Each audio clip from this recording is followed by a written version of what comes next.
language of heaven, the very oldest language on the face of this very earth. Chico di Cabia Mapuni, Chineke, and Son of the na cosa hanso ya onye na jama we anyana ge farusi obona nege ole kali ni kele ke mo obia ndi so na ya na pesa la ni obadi ndi na ko kole no totwa ni aba no wanine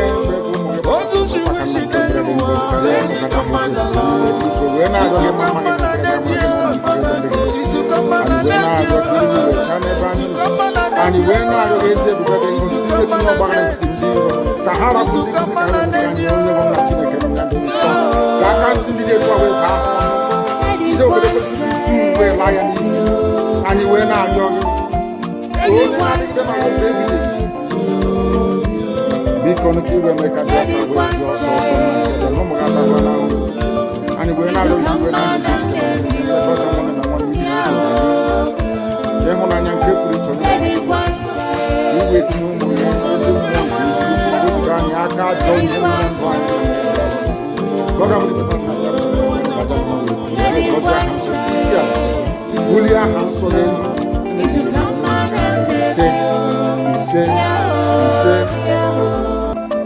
but you know what? I would like you to believe that someone is the cause of no.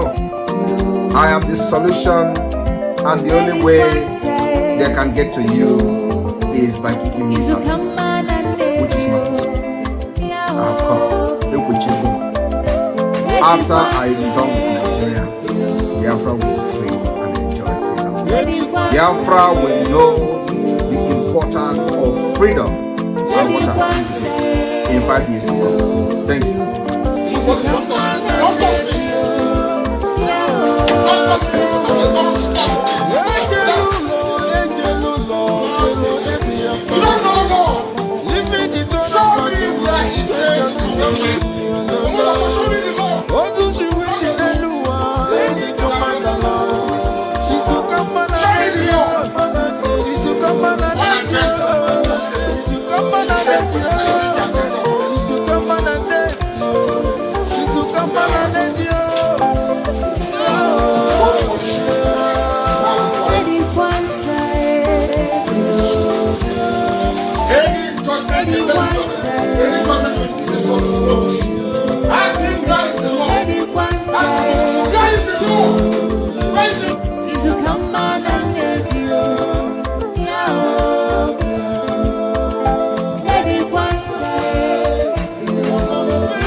The very oldest language on the face of this very earth. Chico di Cabia Mapuni, Chineke, and Son of the na cosa hanso ya onye na jama we anyana ge farusi obona nege ole kali ni kele ke mo obia ndi so na ya na pesa la ni obadi ndi na ko kole no totwa ni aba no wanine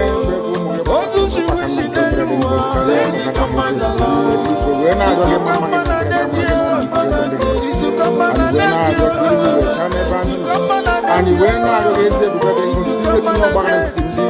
Tahara and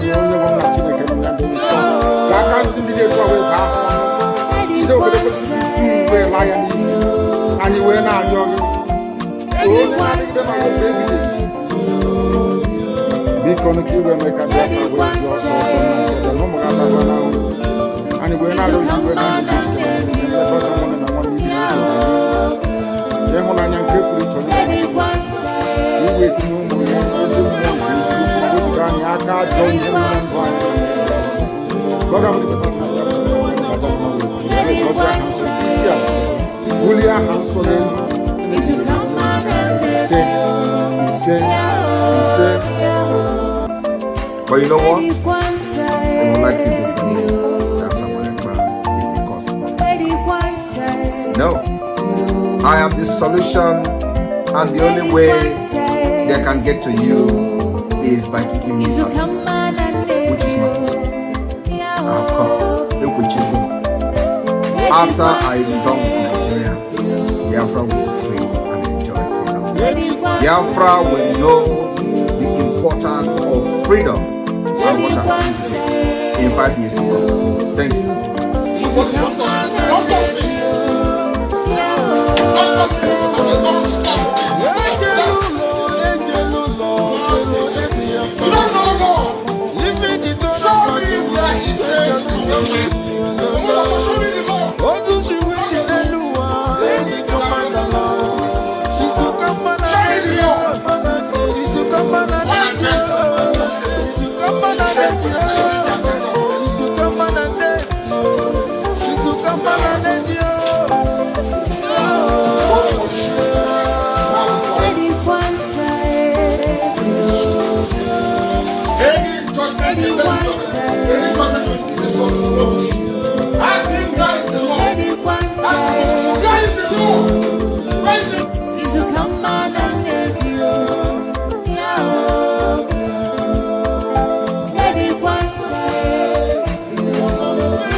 So you keep on supporting evil in the zoo, the more your land will be taken from you. The more your daughters will be raped and abducted, the more your sons will be slaughtered in cold blood. And under one Nigeria, there is nothing you can do about it. Absolutely nothing. Because one idiot that they groomed will rise up and say to you, oh no, it's one Nigeria, there is crime everywhere. Haven't you heard about Zamfara? Haven't you heard about Katsina? There is crime everywhere. That is not the case.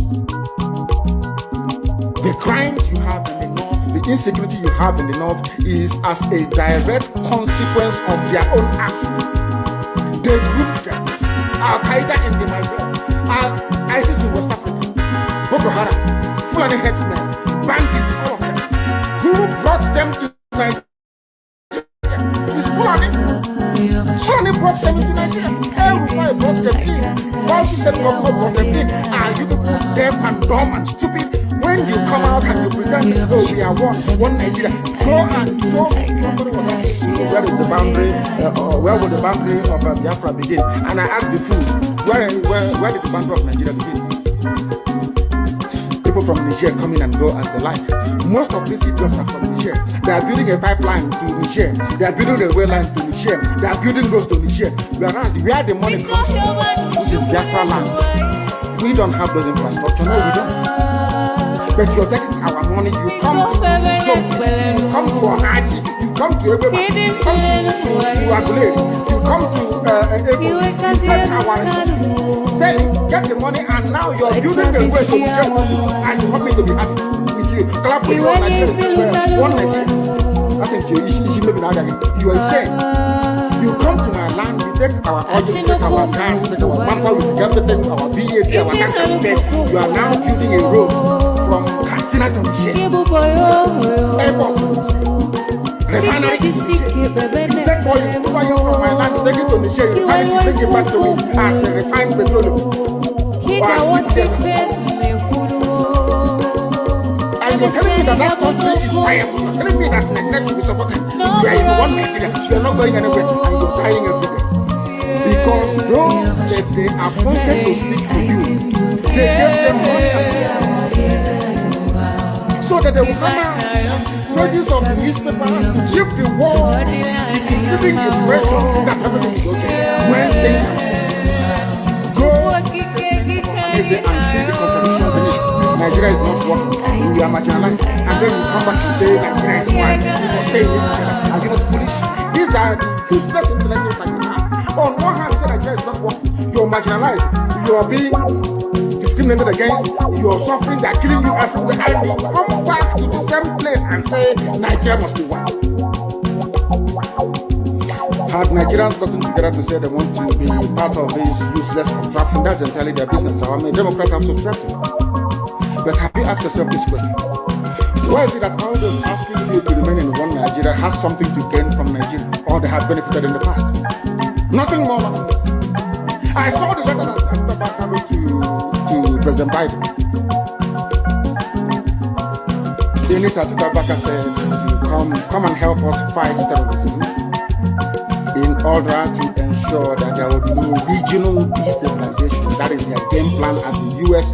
State Department for very many years, until we stepped in. They keep trotting out these lies. Once Nigeria breaks up, there will be destabilization in the entire region. I say that because you don't understand African history.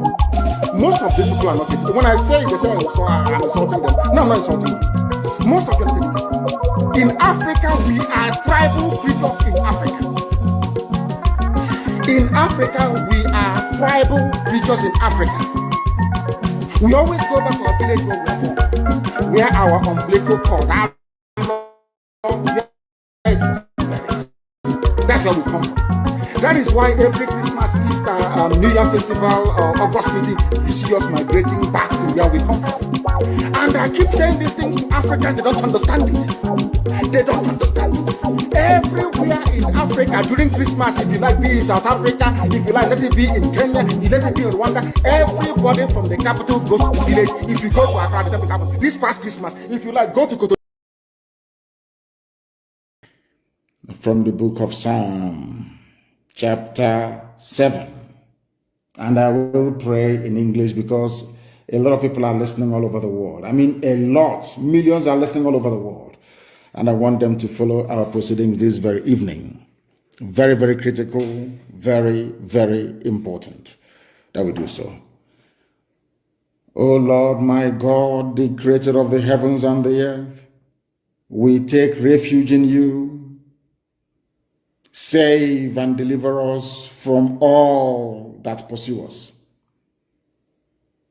Because if you look away from us, they will tear us apart like a lion and rip us to pieces with no one to rescue us. Because the world is against Biafra for no reason. We are hated, we are despised for no discernible reason. Only thee, O Lord God Almighty in heaven, is our Savior, not man. You must come to our rescue because you are our Lord and you are our God. If we have done this, if I have done anything, if there is guilt on my hands, if I have repaid anybody, be it friend or an adversary, with evil or without cause, have done wrong to any man or woman, then let the Fulani Janjaweed pursue and overtake me. Let them trample down my life to the ground and make me sleep in the dust. Arise, O Elohim, Adonai El Shaddai, in your anger, rise up against the rage of the Fulani Janjaweed Caliphate and the Zoological Republic. You will rise and you will fight for your children. You will awake, O Heavenly Father, Lord God Almighty, the creator of the heavens and the earth, the owner of the universe, for you must decree justice. Let your children and all men and of goodwill gather around you while you sit on top of your throne in the highest of the heavens, the habitation that only thee can ever occupy. Only you, O Heavenly Father, will judge the people. You will vindicate me. O Lord, you will vindicate IPOB. You will vindicate your children of Biafra according to our righteousness, according to our integrity. O Most High, bring an end to the violence of the wicked. Bring an end to Fulani Janjaweed violence in our land. Bring an end to their abductions. Bring an end to their kidnappings. Bring an end to their extrajudicial slaughter of the innocent. Bring an end to their forced conversion of Christians into Islam. Bring to an end their mediocrity. Bring to an end their senseless feudal rule. Bring to an end their evil and their deception.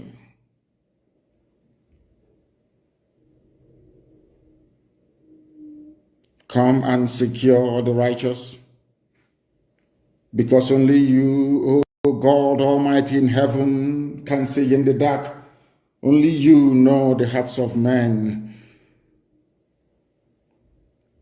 You are our shield. We have nobody. Between 67 and 1970, the whole world ganged up and fought against your children. We did not steal anything from anybody. We did not go after anybody's possession nor inheritance. We were on our own in the land that you gave to our ancestors. They conspired, they connived, they colluded to kill us. Over 5 million people. We are dead at the end of it. You are our shield. We do not trust in any man or in any state. We trust only in thee, because you are God and you always save the upright at heart. Anybody whose heart is clean, O Heavenly Father, to those you do not abandon to their enemies. That is why you cannot abandon IPOB. That is why Biafra can never be abandoned. Because your words are yea and amen. You are God, you're not human. Facebook may have been bought over by Nigeria, and we pray that Twitter will not succumb to their threats and their violence. You are God, and you are an upright and a just judge. But you are also a God that displays his wrath every blessed day. If Fulani Janjaweed do not relent in what they are doing, if the Fulani Caliphate continues to pursue this scorched earth policy of abductions and murder and mayhem, then you, O Lord God in heaven, you will sharpen your sword, you will bend and string your bow, you will prepare your deadly weapons, you will make ready your flaming arrows. Whoever is pregnant with evil conceives trouble and gives birth to disillusionment. That is what is happening in the zoo called Nigeria. Nigeria is pregnant with evil because it conceived trouble and it has now given birth to disillusionment. All the holes that the Fulani Janjaweed are digging for us into that pit, they are falling into one after the other. The trouble that they have caused will always rebound on them. Their violence will come down on their own heads. O Heavenly Father, for we shall give thee thanks always, all the days of our lives, because only thee is righteous. We shall sing songs of praise unto your holy name, O Most High. For as long as there is a child on this earth of Biafran descent and heritage, O Heavenly Father, we shall worship your name and your name alone, now and forevermore we pray. Ise, Ise, He said, that was our prayer this evening. We are now going to proceed without further hesitation to bring to you the gospel which I have been mandated by heaven to preach to the children of men. Nzogu school was a revolution against your incompetence and your unbridled tribalism. I said it before, maybe some people did not hear me very well. Nzogu school was a revolution. I don't support it. I don't think that you should have gone on to kill those morons from the north that he killed. You should have left them, allowed their own people to tear them to pieces. A popular revolution. Not by way of a coup. I don't believe in coups. I don't believe in it. It was this Janjaweed who brought imbalance and injustice, unfairness into Nigeria's governance with the help of the United Kingdom. Because they see you as their slaves, you are still a colony. You are still niggers to them. After all, that was what they named you, Nigeria. Nigger area. People who are niggers occupying a nigger area. That's your name, Nigeria. That's the meaning of Nigeria. If you don't know. If when they call it Nigeria, it sounds a bit sweet. It sounds a bit okay. Nigger area. That's who you are. You're a nigger. That's your name. French, they call it Niger. Black people in this UG.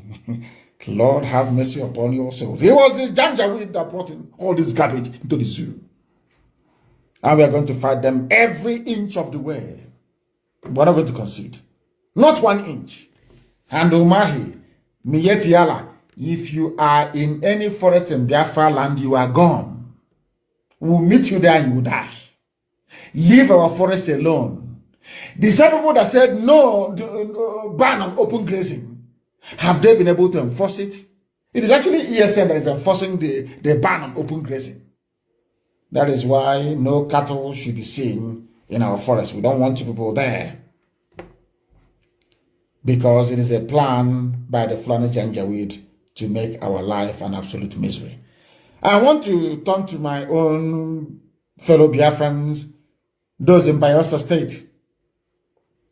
You know, I'm sure by tomorrow now, DSS will give you some money. Maybe, I don't know if it's, I think now what they give is, I don't know if it's 400,000 naira for you to get a group of people, share you 400,000 naira to present your face as maybe one group or solidarity advocacy group of Bayelsa. I want to ask Edwin Clark this very evening. He's an old man, so he knows. He was a traitor, a frontline traitor during the war. All of you that betrayed Biafra, where are you today? Edwin Clark, I'm asking you, where are you today? And I don't want to talk about Nnamdi, the man that they removed, and none of you did anything about it. But you're from the so-called South-South, you're Niger Delta, or South-South-South, or South-South-South-South-South. I don't know where the South will stop. Because in geography, there is nothing, in no cardinal point is South-South. I want to ask you this evening. There is a man called Moses Jitobo from Bayelsa State. He was meant to be the next IG of police. He's the one who's supposed to be there now. 2 months ago, when Adamu's tenure was over, they played the game and prolonged his tenure to another 3 months. He came to talk rubbish, and they sacked him. This man he's a young man because I'm older than him. He's only 52 years old. He should have been the IG of police. His name is Moses Jitobo from Bayelsa State. They retired him at the age of 52 instead of making him the IG of police. And now what they did, they went for a 57-year-old northern Fulani Muslim to make him the acting IG of police. And I have not heard anybody crying from Bayelsa of marginalization. I have not heard any of them come to lament or protest about domination. The oil in our land, the oil that you have in the land of Bayelsa, 80% of it belongs to the north. The other 19.5% belongs to Yoruba. Only 0.5% belongs to 1 or 2 people from the east. Nobody is dominating you. Do you see how clever the Fulanis are, how they play this very game? Fulani, they don't have any issues. All they need to do is to get you hating yourselves. That is all they need to do. Very clever, very brilliant tactics, I'm telling you. Very, very brilliant. All they need to do is to get you to hate yourselves. That is all they need to do. And then they relax and they enjoy the fallout. It was the stupidity of the likes of Edwin Clark that made it possible for them to dismiss Onogen. He wasn't the Chief Justice for long. They made it possible for this man, this young man, Moses Jitobo, to be disgraced out of Abuja. Let them understand that Nigeria can never win this war, not now, not tomorrow, not never. The earlier they accept this self-referendum and start immediately the United Nations procedures on recognition of Biafra and acceptance of the self-referendum, the better for them. If they refuse, believe me, we will destroy Nigeria because that is the only way to save our life. And at the end, they will still declare and recognize Biafra. The worst part of this very sad truth is that if they accept this amicably in peace, they will save lives and save many things. But if they refuse, I will tell you, many things will go down. At the end, we will sit at the round table and discuss the liberation and independence of Biafra, when a lot of damages may have been done, which can never be repelled and recalled. I am telling you today, I'm standing on this planet Earth on the ground.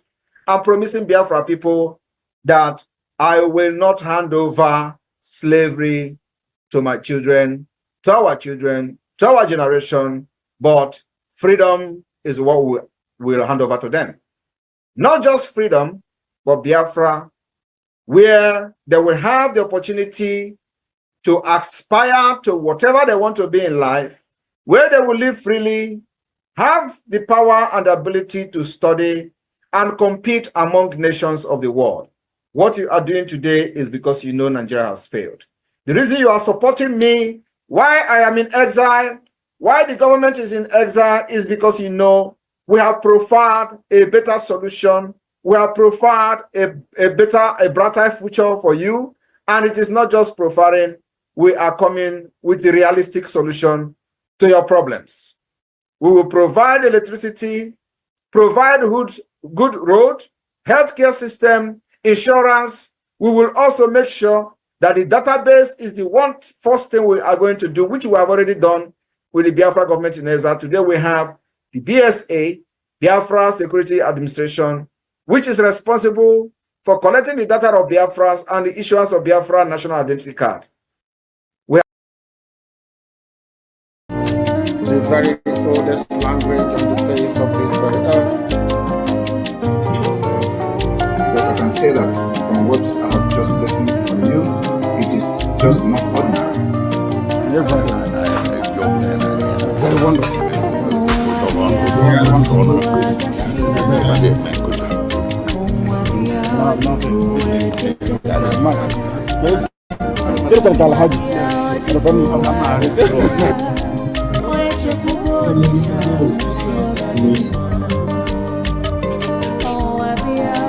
When my lawyers came to see me, I had a discussion with them about how I'm going to defend myself.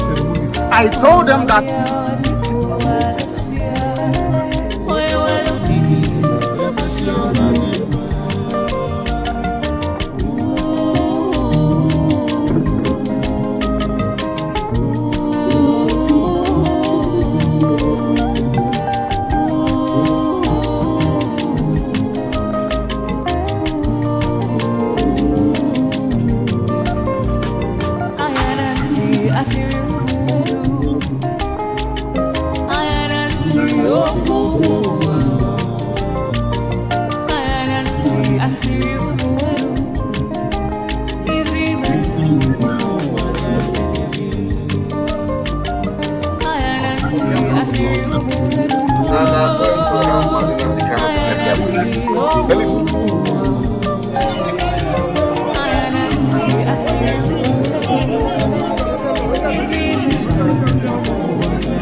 Welcome. Thank you for joining us on this very amazing program.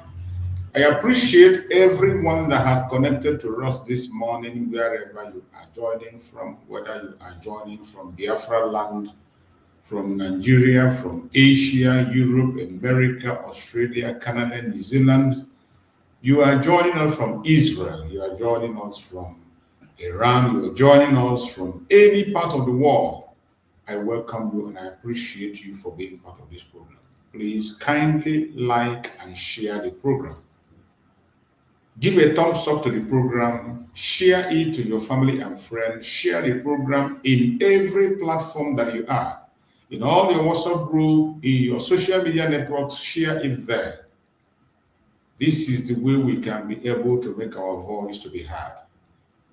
In this platform, we do not come to this platform to instigate violence. We don't come here to preach hate.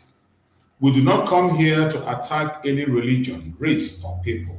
We don't come here for any sort of saga. What we do in this platform is to present Biafra as the only remedy to the failed state Nigeria. That is what we have signed up for, and we will continue to do that for as much as we can, presenting Biafra to the world as the only remedy to the failed state Nigeria. This is an assignment that we have chosen to follow, and we will continue to pursue it and follow it, no matter what they do, no matter their propaganda and their blackmail. We will continue to do what we have to do. So I appreciate everyone that have made it a point of duty to join us this morning. Thank you so much for being part of the program. And remember, this is a platform for public opinion. You are entitled to your opinion, whoever you are. If you have a superior argument, the only thing you can do is to click on the link, join me on stage and present your superior argument. I don't know it all. I never claim to know it all. But from the little knowledge I have and the things that I have seen, experienced, and investigated, I speak based on that. So each time we come into a discussion or bring out a topic and you find out that you have a superior argument, all you got to do is to click the link, whether you are watching on TikTok or you're watching on Facebook or you're watching us on YouTube, you follow the link and join me on stage. I will give you the time to speak when the time comes, to express yourself. You must not agree with me in all that I say. Equally, I must not agree with you in everything that you say. All we do here is to broaden our argument, expand our discussion so that people can be able to take their decisions on what they want to do or how they want to do it. I'm not here to force anybody into believing one thing or the other. The only thing I promote here is Biafra and presenting Biafra to the world as the only remedy to the failed state Nigeria. And when we say Biafra is the only remedy, we are not looking down on other tribes. We are not looking down in other nations. We are not disregarding other nations. All we are saying is that let there be a disintegration so that countries will be created according to value system. The northern part of Nigeria can create their caliphate, which is already existing, which is already, they are already enjoying. They can create that caliphate among themselves, and every visitor and outsider that comes in will respect it and follow it and support them in their caliphate. Likewise, the Yoruba people, they can be able to create the Yoruba nation, practice their monarchical system, and whoever enters there, we join them, support them, and also promote whatever they believe.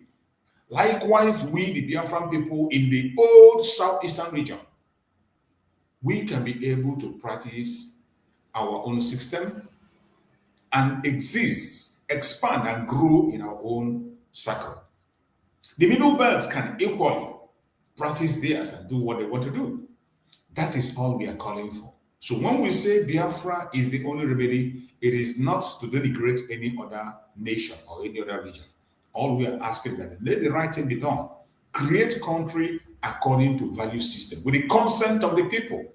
You don't have to force anybody into believing anything. No. Every one of us, we are entitled to our opinion and we are entitled to make our decisions. That is why we are here and we continue to broaden this very discussion. So I appreciate everyone that has been able to connect this morning. Please have patience with us. Join us from the beginning to the end of the program, and make sure, if you can't join us on stage, you can write your comment on the comment section. Whenever you present a superior argument on the comment section or a contribution, I am going to read it out for the audience to hear, more especially those who are watching on YouTube. So try as much as possible to make this very broadcast engaging. Everybody should engage. Don't be shy. Nobody is the master of knowledge. All we are doing here is to broaden discussion so that we can be able to have a proper understanding of what is going on. As we speak, a lot is going on in that contraption called Nigeria. And a lot is going on also among us, the Biafran people. If you, those of us, many of us here on social media, you will see that the Biafrans are not sleeping.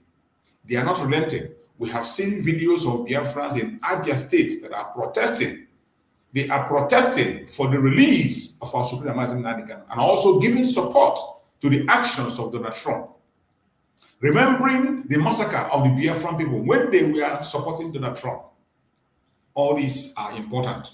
I don't pick interest on who you support or who you do or why you are doing it or the group that is doing it. Whichever group you belong, as long as you are doing something to inspire the Biafran people. Whenever I see such kind of event, I promote it. I support it. So today, most of us must have seen it, that the Biafrans are protesting in Abia State. And I believe that that protest was able to hold because, to an extent, Abia State chose their own governor by themselves. I don't believe that their governor will be there and they'll be massacred. But I still pray and hope that they put some security measures among those who are protesting, because we know what protest is in Nigeria. Protest in Nigeria is almost a suicide mission.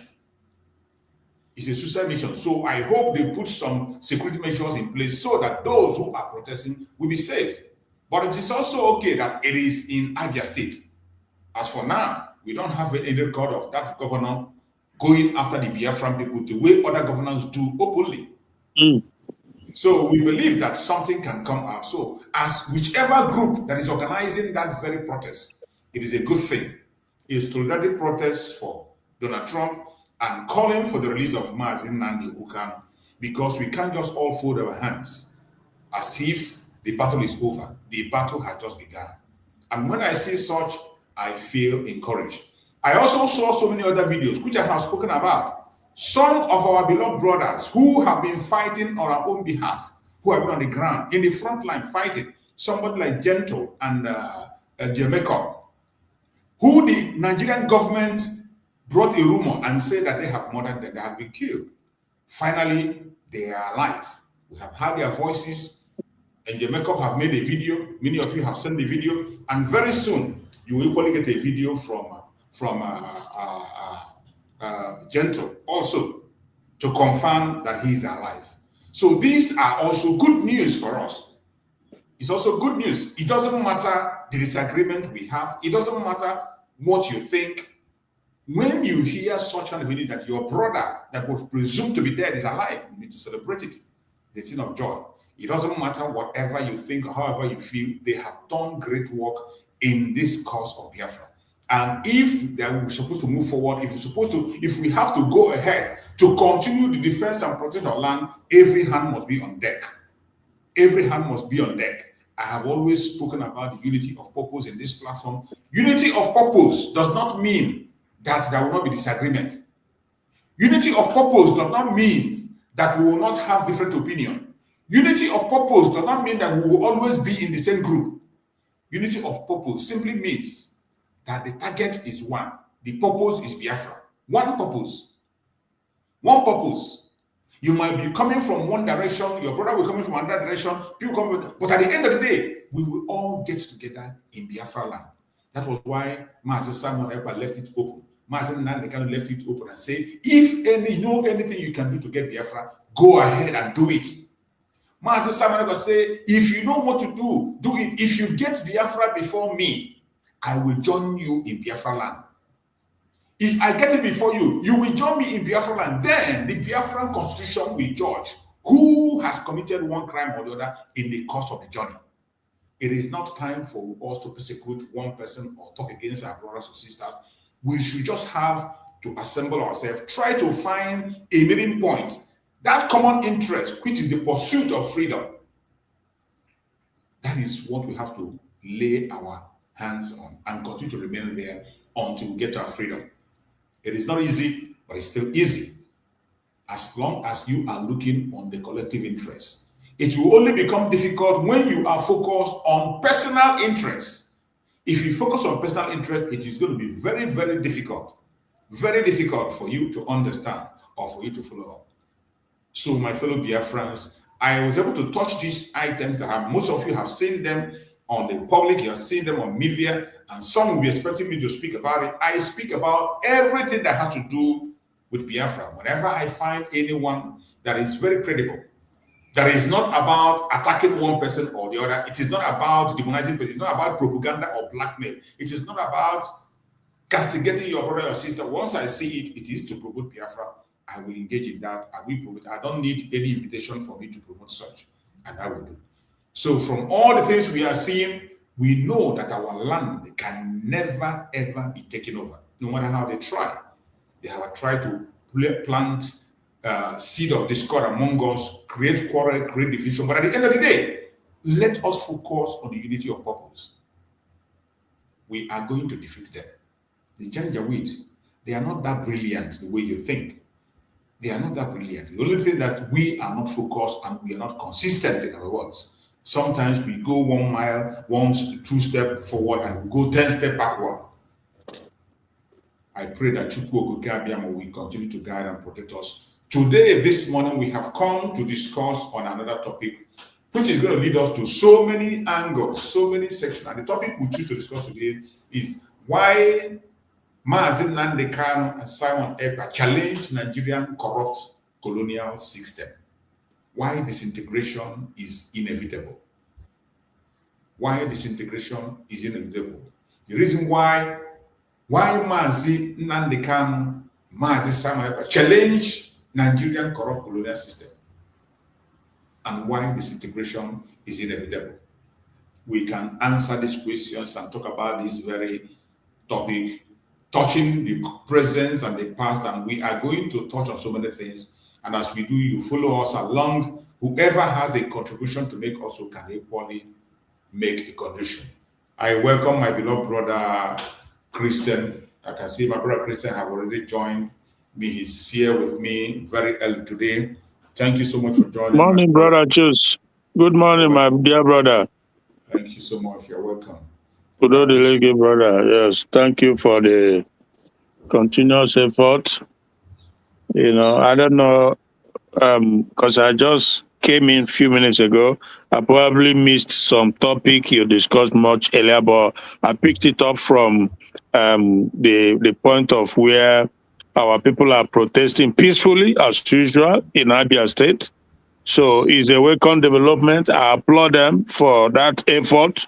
You know, that even though not much is happening, we will never forget Mazi Nnamdi Kanu or Simon Ekpa. Never. You know, even as we organize, as we talk, as we hold our peace, we know that Chukwu Ogukabiama is working behind the scene too, you know, creating chaos and bringing the heat to the enemy. You know, so we thank God for everything. You know, Mazi, sorry, I will come back. Give me a minute. Okay. Okay.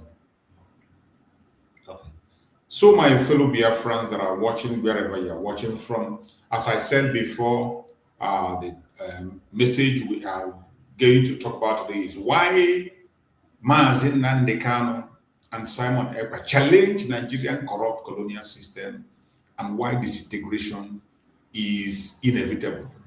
The division of Nigeria is inevitable. And we are going to discuss this with open mind. I welcome every one of you once again. Thank you so much for joining, all of us of freedom. And good morning to everyone that believes that human life is sacred. Everyone that believes that human life is sacred. Today's discussion is not comfortable. As always, it is not fashionable, but it is necessary. very necessary that we discuss it, and we have to go to it. Because there comes a moment in history when silence becomes dangerous and truth becomes urgent.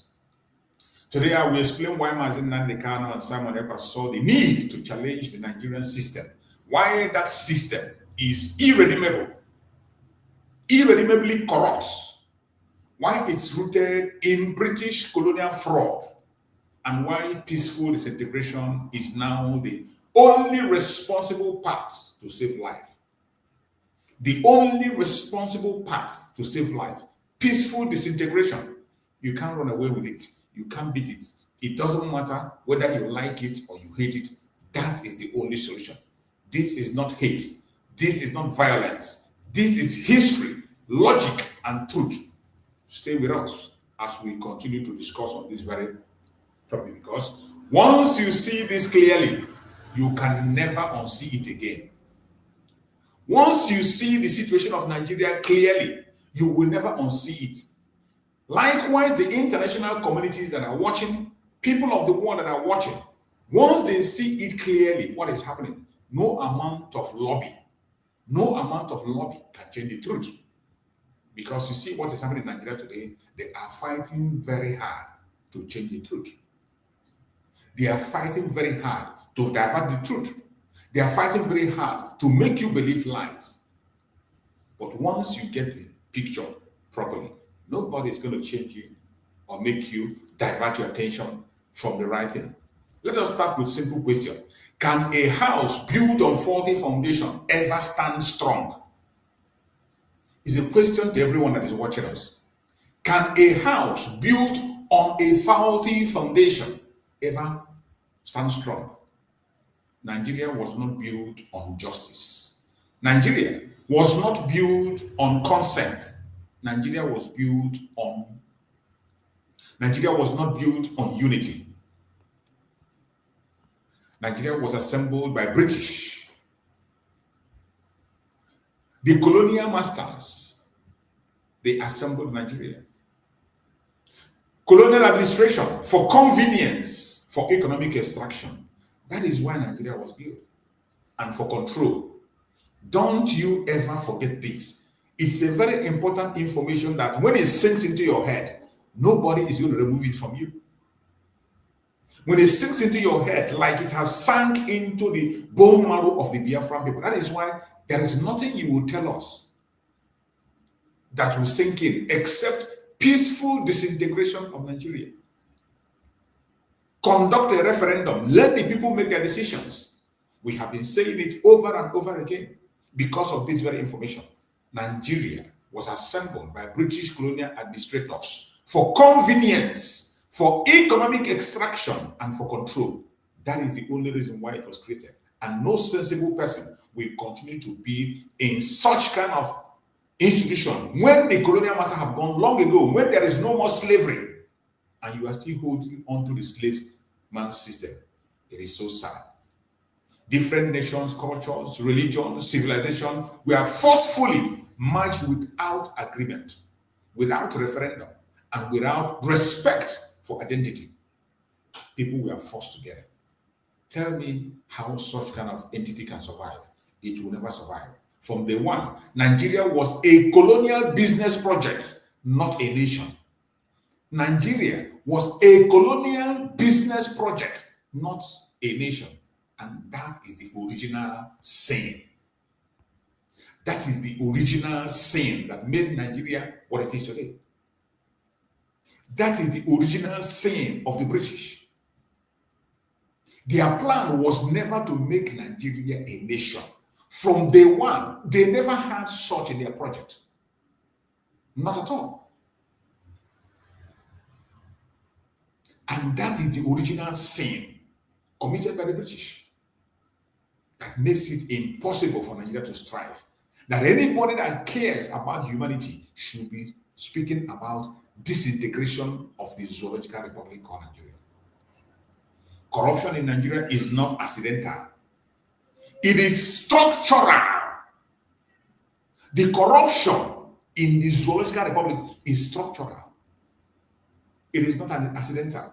That is why today By the time we continue to play so many videos and with the lies you are seeing today, with the things you are seeing with your eyes today, there is nobody need to convince you and tell you what Nigeria has become and what it is. I say it all the time that Nigeria is working according to how the colonial master wants it to work. The owners of Nigeria is working for them.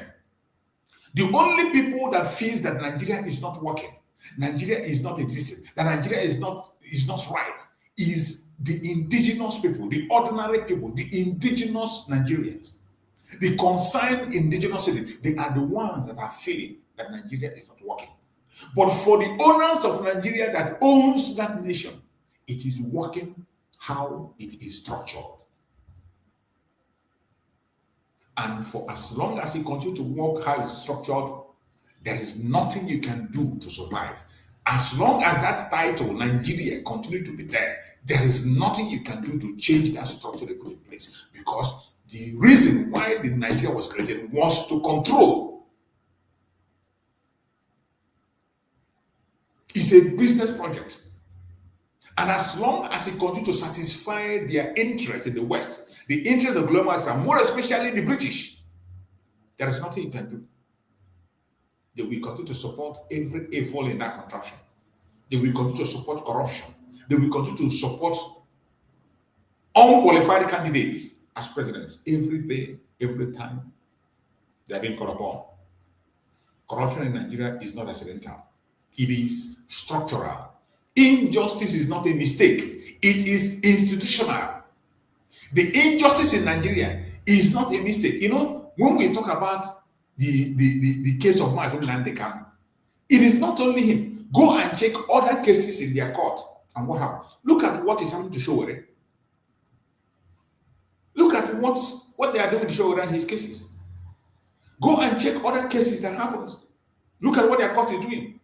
Today they convict you, you pay bribe, and they turn over the conviction. You can imagine a convicted felon finally became a president. From president, go and check. Your senior president today was also indicted by the EFCC.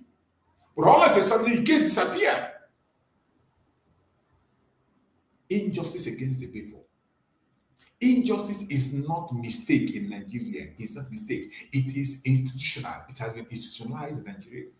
And as long as that name and title continue to exist, there is nothing you can do to remove it. Insecurity is not failure of leadership. Listen, insecurity is not a failure of leadership. It is the natural outcome of a broken design. You know, one of the language that all these activists come, they say, failure of leadership, failure of leadership, failure of leadership. That is what they sing everywhere. Most of these activists, their common word they use to sound eloquent and to sound good to people is to tell you, failure of leadership. And the West will continue to push failure of leadership and then exonerate themselves from the problem. The British will be the one to introduce failure of leadership in their language, and they pick it up. Whenever they talk about insecurity, they talk failure of leadership. But I bet you, the insecurity in Nigeria is the natural outcome of a broken design. Natural outcome of a broken design. It doesn't matter who you put in power. This insecurity will continue. The only thing that will end the insecurity is to end this contraption called Nigeria. Create country alongside people that have the same value system. Once you create country along value system, people will begin to deal with their insecurity precisely. You don't need to beg them to deal with it. You don't need to bribe anybody. You don't need to beg anybody to tell you, expose the insecurity or talk about the terrorists where they are, where they are not. No. People will begin to do their job. Every attempt at reform has failed because you cannot reform a system that rewards impunity. How can you reform it? How can you reform a system that rewards impunity? Look at the person that was just awarded the second highest honor in Nigeria. Look at the person that was awarded the second highest honor in Nigeria. A criminal. A criminal. An indicted criminal. Somebody who was part of those that laundered money for Abacha. All of a sudden, Tinubu came and gave him the second highest honor. A Lebanese gave him the second highest honor in Nigeria. CON. Many of you must have heard it. You must have seen the video. You see many people speaking about it. When you see such thing happening, it tells you that reform cannot take place in Nigeria. Nothing will ever change. A system that rewards impunity, a system that punishes truth. When you speak the truth, they punish you. Look at the situation of Mazi Nnamdi. Look at the situation of Mazi Nnamdi. Simply because he was telling the truth. And every single thing Mazi Nnamdi said in his broadcasts and revelations, go and check today, they are all happening. Everyone is true. They are all happening. Even the people that jailed him, they confirm it. His enemies confirm that he said it. If you go to that conventional media today, Mazi Nnamdi said it. He said it. He was right. But yet, he was sentenced to life imprisonment. A system that punishes the truth. A system that criminalizes dissent. Today, look at Mazi Ekpa. Nigerian government spent money, spent resources to convince Finland authority to arrest Mazi Ekpa. They went extra mile to violate all laws to kidnap Mazi Nnamdi from Kenya. Even inside their country, look at what they are doing to Showore. Look at what they are doing to him. A presidential aspirant. Taking him into custody one day, today, next tomorrow. Seize his passport.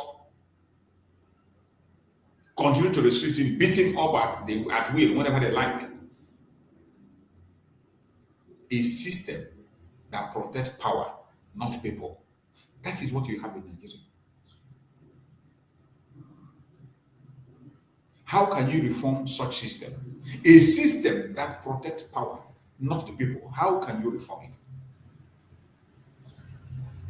You see, when we speak and we call for the end to the Geopolitical Republic, it is not a joke. It is not out of hate. It is not out of ignorance. It is because we have looked through. There is nothing that is going to salvage Nigeria except Biafra. Create country along value system. Break it up and let people go their separate ways. And that is where we are headed. And from one indication you see today, they are already scared. They are already afraid. Many of them are very afraid today. The Arewa group are afraid. The Northern group are afraid. Your criminal politicians are afraid because they see the breakup coming. They have already gone ahead to warn Donald Trump not to break up Nigeria. But I tell you, you cannot stop what the time has come. The time to break up the contraption called Nigeria has come. This is why election changes faces, but never changes outcome. In Nigeria, election changes faces, but the outcome remains the same. Look at now, they are talking about the Obi this, Obi that. If Peter Obi enters into Nigeria as a president, Nigeria will be worse than it is today. If anybody tells you that Tinubu will be worse than Buhari, will you believe it? Will you ever believe that a Yoruba government will be worse than Fulani government? Will you ever believe it? You will not believe it. It's unbelievable. I bet you if Peter Obi succeed in getting there, he will be the most useless president you have ever seen. It's not by rhetorics. Action speaks louder than voice. It's not by rhetorics.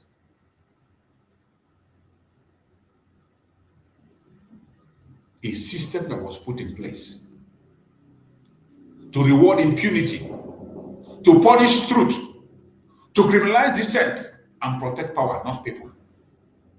And when we say system, it was put in place by the British. The owners of Nigeria put it in place. So as long as you continue to parade this Nigeria, there is nothing you can change there. There's nothing you can reform. You can't reform anything. This is why elections change faces, but never change outcome in Nigeria. This is why constitution are amended, but operation remains the same. They amend constitution, yet the operation remains the same. This is why victims cry. The system responds with bullets instead of justice. Anytime you complain or you cry, they respond with bullets instead of justice. The Biafran people have been crying. We have been protesting. We have been calling, writing petitions everywhere. How do they respond? With a bullet. The shared group have been crying. They talk, how do they respond? With bullet. Even Nigerian youths cried and shouted during the NSAS. They responded with bullets.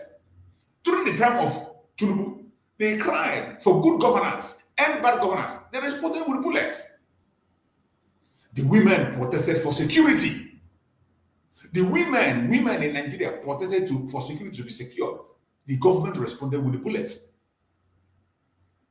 In Edo State, they protested for security. The government responded with bullets. How do you think you can get a reform? That is how the colonial master programmed the country to be, to control and force people into what they do not agree to. That is why when you talk of reform, you are wasting your time. The only solution remains disintegration of the Israeli Republic to your death, O Israel. Peaceful disintegration. Everybody go their separate ways. No matter how many you people are, let there be a referendum. Let people choose where they want to be.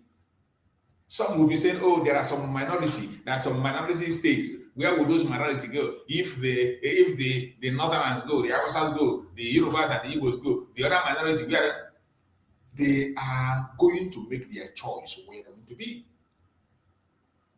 It is a choice. Conduct a referendum. They will have their word, have their own choice, what they want. Everybody will have the right to decide what he or she wants, where he or she wants to belong. Not by propaganda, not by force, not by cajoling anybody. No. Mazi Nnamdi Kanu did not invent Nigerian problem. Mazi Nnamdi Kanu did not invent Nigerian's problem. He exposed them. And that is why today he's in detention. Simply because he exposed Nigerian problem that everybody is seeing clearer today. He did not invent the Nigerian problem. He did not create division. Mazi Nnamdi Kanu never created division. He named the truth people were afraid to say. The crime Mazi Nnamdi Kanu was, he named the truth people were afraid to say. He never created division. After all, the same Mazi Nnamdi Kanu, while he was in detention in 2015, was paying lawyers to stand a case for Northerners, people from other regions, including Fulanis, to free them. Even as he's in Sokoto today, Mazi Nnamdi Kanu is still paying for lawyers to stand for detainees from other regions. In Sokoto today, he did not create division. He named the truth people were afraid to say. Every one of us know who we are. Just like he said in the video I always play here, that we are tribal peace by nature. The black people are tribal by nature. We will always to return to where we come from. We will always return to where our umbilical cord is buried. We will always go back to there. That is who we are. Mazi Nnamdi Kanu did not create division. He only named truth people were afraid to say. That truth that colonial masters have taken away, they don't want you to talk about it. He named it and tell that we're going to return back to them. That is all he did. Mazi Nnamdi Kanu asked a fundamental question. Why should a people remain trapped in a system that constantly dehumanizes them? That was the question that Mazi Nnamdi Kanu asked. That triggered the British, triggered the caliphate, that made them today to put Mazi Nnamdi Kanu behind bars. Why should a people remain trapped in a system that constantly dehumanizes them? That was a simple question he asked. His message was simple. Self-determination is a right. That was all Mazi Nnamdi Kanu was saying. That was all Mazi Simon Ekpa was saying. Self-determination is a right. That was the message of Mazi Nnamdi Kanu and Mazi Simon Ekpa, nothing more. Freedom is not a crime. Silence in the face of oppression is dangerous. These were his messages. These were the simple messages he was preaching that made them to come after him. For speaking the truth. For mentioning this truth, for speaking this truth. Self-determination is a right. Freedom is not a crime. Silence in the face of oppression is dangerous. It is because of this truth that Mazi Nnamdi Kanu was detained. The system responded not with dialogue. They refused to dialogue with Mazi Nnamdi Kanu. They refused to speak with him. The system responded with, not with dialogue, but with criminalization, persecution, and brute force. That is what the British put in place. That is what the British put in place. That is what the colonial masters put in place. Brute force. They first of all criminalized him. They made him look like a criminal. Called him a tribal bigot, a troublemaker. Gave him different kinds of names. That he's the one destabilizing Nigeria. The same thing they did to Mazi Simon Ekpa. They called him different kinds of names. He's the one destabilizing Nigeria. He's the one destabilizing every system. They followed it up with persecution, daily persecution, and brute force. That reaction alone tells you everything you need to know. The reaction of the Nigerian government tells you every single thing you need to know.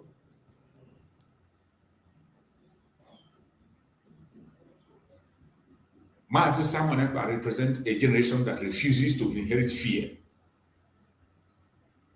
Mazi Simon Ekpa Njoko represents a generation that refuses to inherit fear. A generation that studied history, understood one thing clearly: no colonial structure dismantled itself voluntarily. Did you hear me well? Mazi Simon Ekpa Njoko represents a generation that refuses to inherit fear.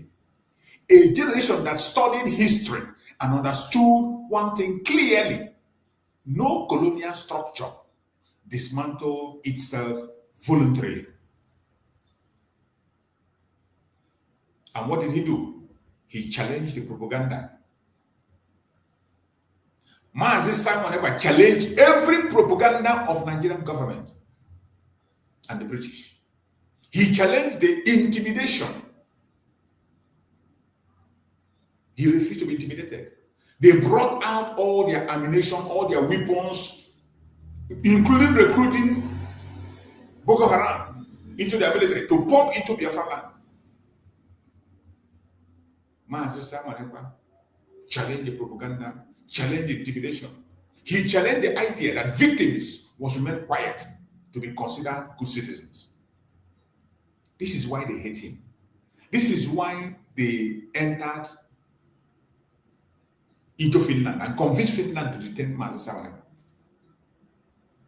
Because he challenged the idea that victims must remain quiet to be considered good citizens. And that is what they want you to do. They want us to remain silent. Don't talk. Oh, don't talk. When they give, oh, don't talk. Don't cry. Don't even mention. Whatever they do, accept it. It's okay. Oh, we cannot fight. We cannot do this. We cannot do that. So that you look like a good citizen. But Mazi never challenged that.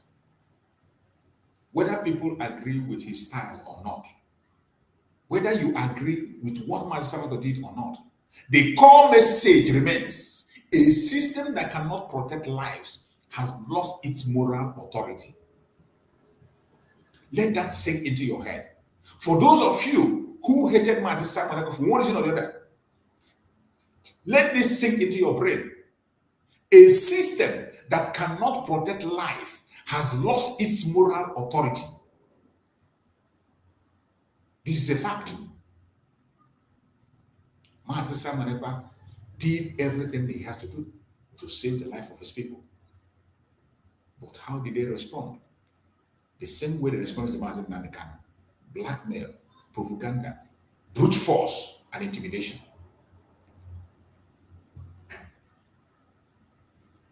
Peaceful disintegration, the only human option that is left for Nigeria. Peaceful disintegration. Let me be very clear here. This is not a call to violence. It is not. Hear me and hear me clear. This is not a call to violence. Violence destroys lives. Violence deepens trauma. This is a call for peaceful, negotiated, lawful disintegration. And that is what we have called. This is why we always mention referendum. Mazi went ahead to conduct a self-referendum in order to trigger you to either accept it or conduct yours to compare. But instead of doing that, what did they do? They still come with propaganda, blackmail, and brute force. Because history shows us something important. When forced union collapses violently, innocent people suffer the most.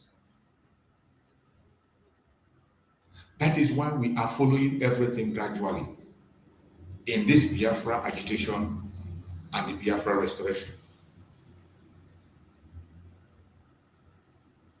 The call we are making is for peaceful, negotiated, and lawful disintegration of the contraption called Nigeria because of the lesson of history. The lesson we have learned from history. That is why we continue on the path we are going. That is why we speak the way we do. That is why we have toiled the land that we are toiling. Because history shows us something important. When forced union collapse, violently, innocent people suffer the most.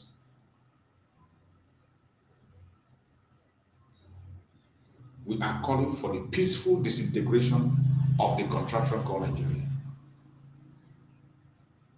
Peaceful disintegration saves life, reduces bloodshed, allows self-governance, restores dignity, prevents endless cycle of revenge. Every single thing I'm saying here is present in Nigeria. And the only way to stop it is peaceful disintegration.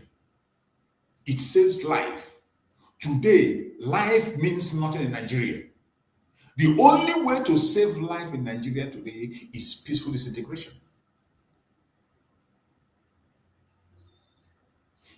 In Nigeria today, bloodshed is the order of the day. Even as we speak on this program, as you are watching me, it is ongoing.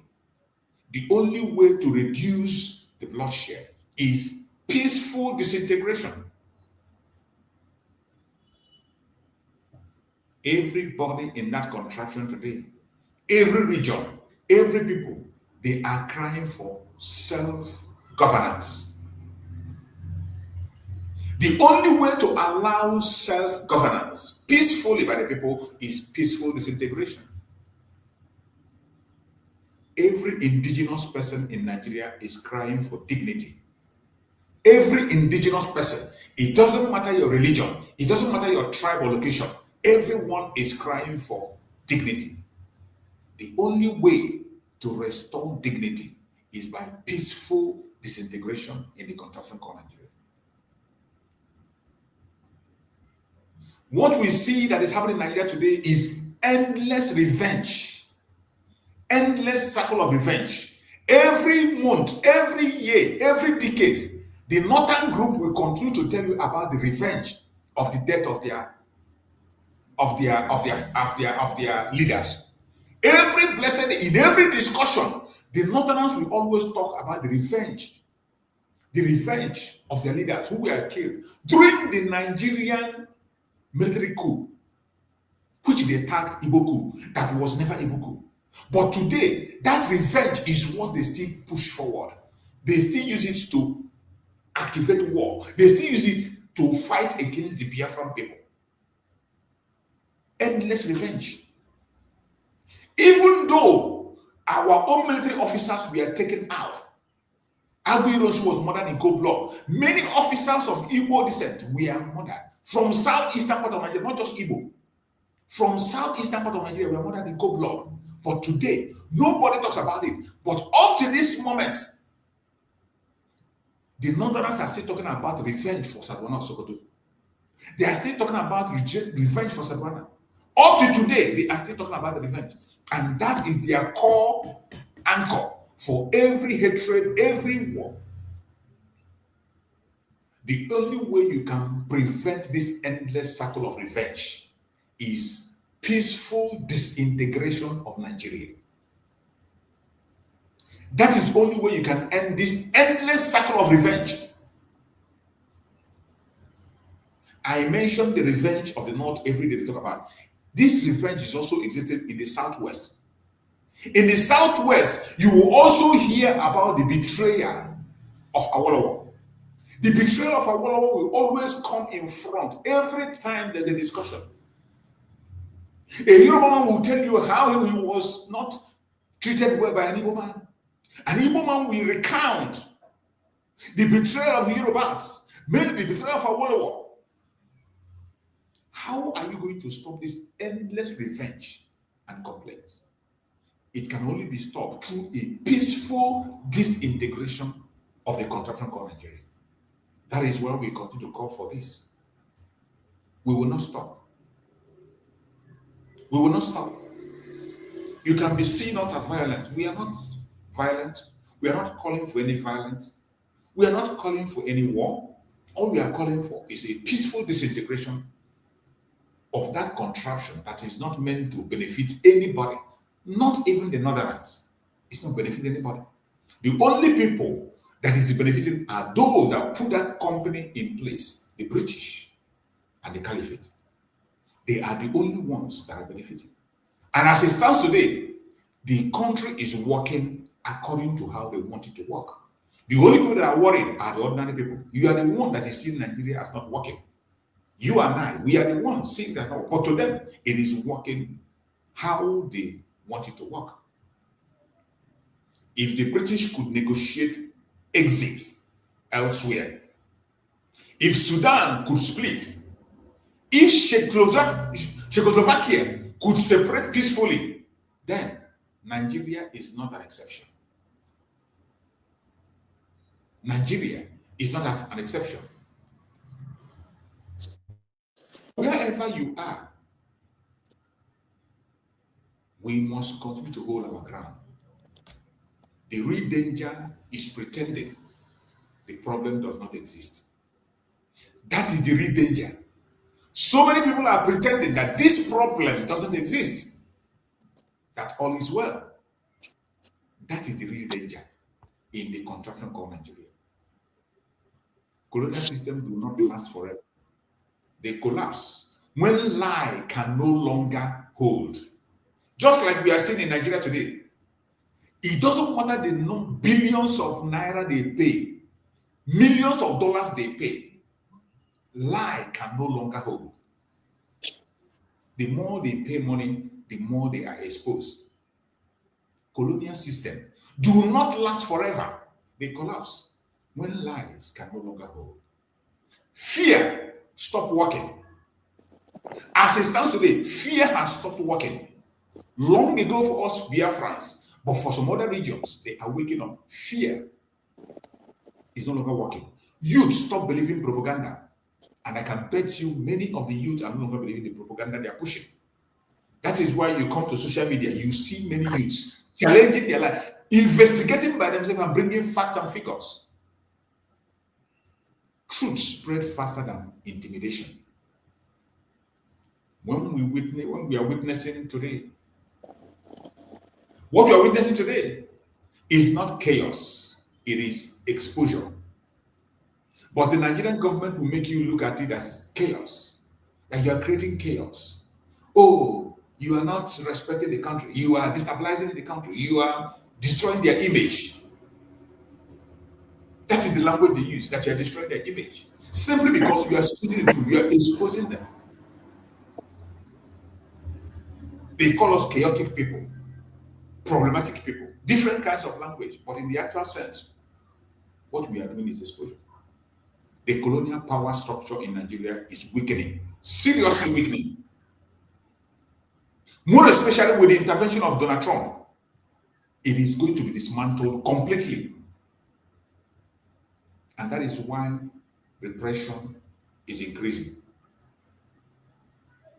A dying system always becomes more violent before it collapses finally.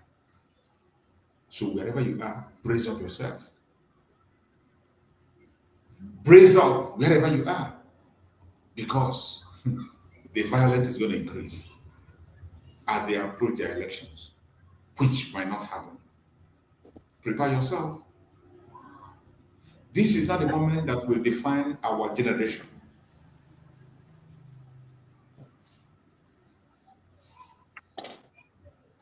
Will we? This is not the moment that will define our generation. We will defend our broken structure or defend human life. That is the question for all these people that are running around everywhere, talking about their so-called one Nigeria this and one Nigeria that. A question for them. We will defend our broken, will we defend a broken structure or defend human life? Will we protect colonial borders or protect future generations? History will not ask you how loud you shouted. History will ask whether we choose truth over fear. That is what history will ask you. Did you choose truth over fear? Just like Mazi and Nnamdi can have chosen. Even in the face of death, he is still speaking the truth. With all the offer they made, taking him to the territory of the enemy, just like putting Daniel in the lion den, and he continued to confess Chukwu Kabia. That is what is done to Mazi and Nnamdi. He chose the truth, and history will never forget him. Likewise, Mazi Simon Ekpa risked his career completely. A beautiful and glowing career that he built in Finland that can give him the opportunity to become a president in Finland tomorrow. But he dashed it and focused on the future of his people. A sacrifice that so many of us cannot be able to make. How is history going to remember you?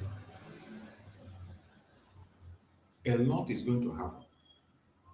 A lot has started happening. Where do you belong? Are you on the side of the truth?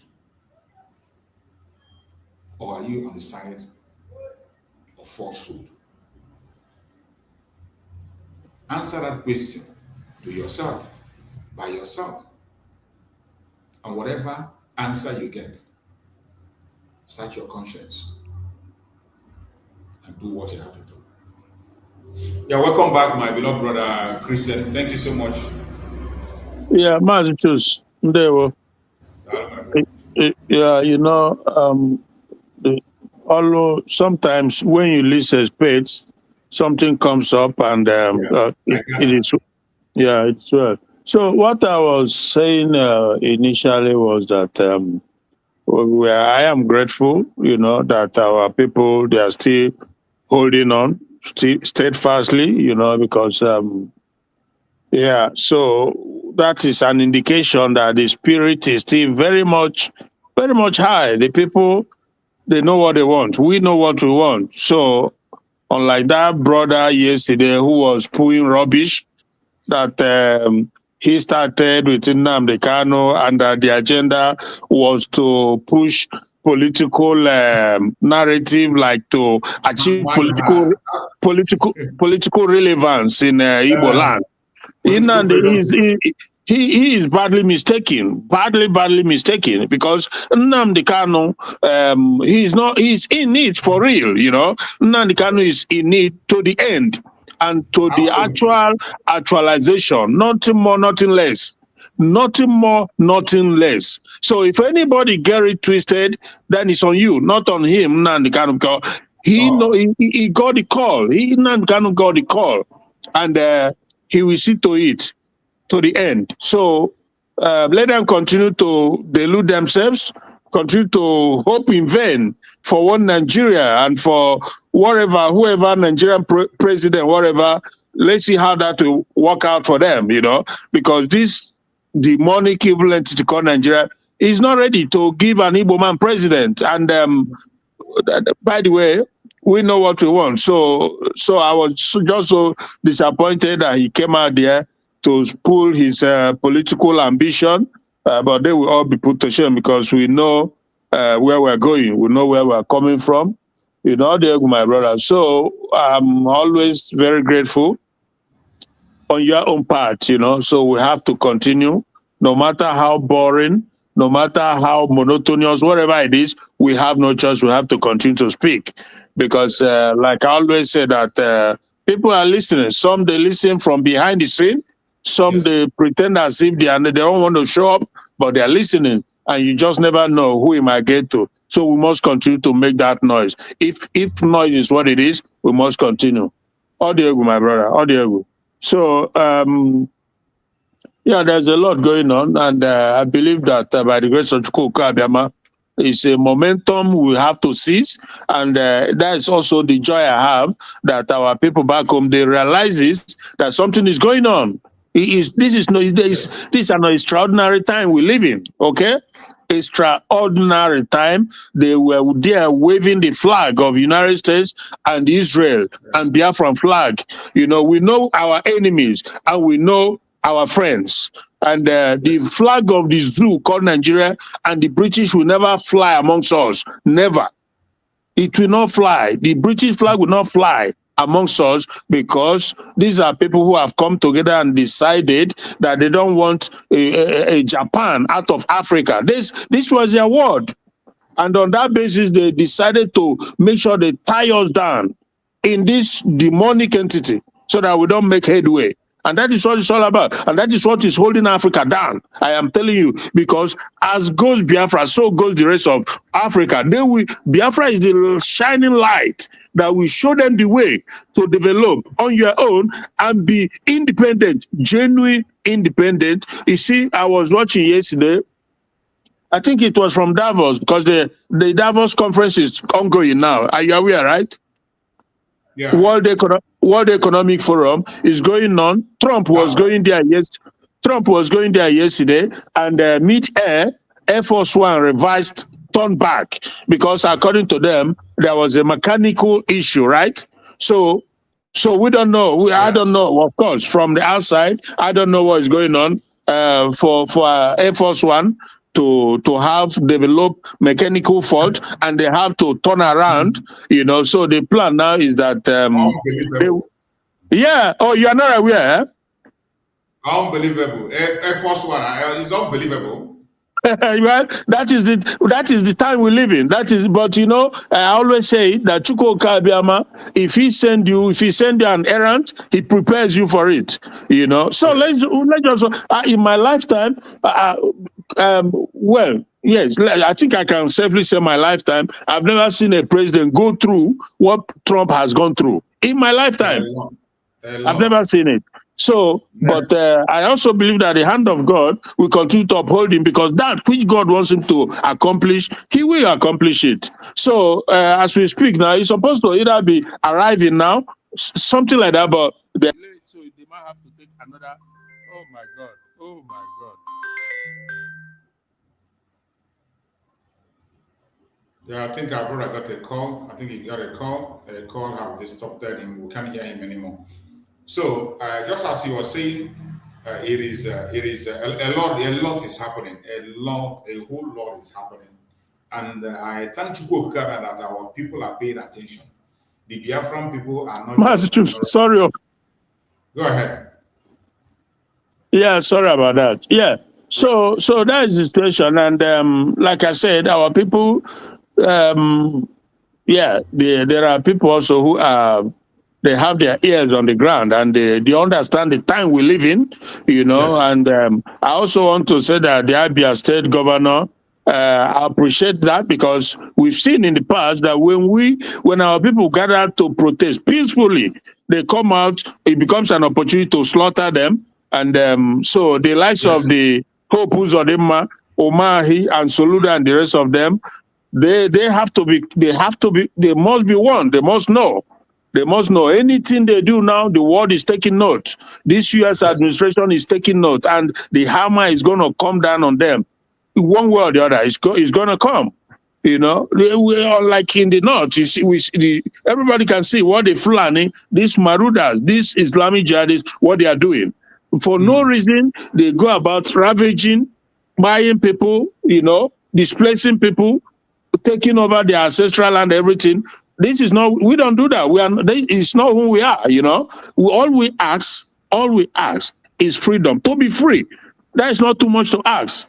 That is just not too much to ask. We are not asking to take over the North or Lagos or Abuja or to occupy or send them to. No. We just want to be free so that we can live our life, develop our potentials. That is what it's all about. When we come out like this to demonstrate, this is peaceful, democratic practice all over the world.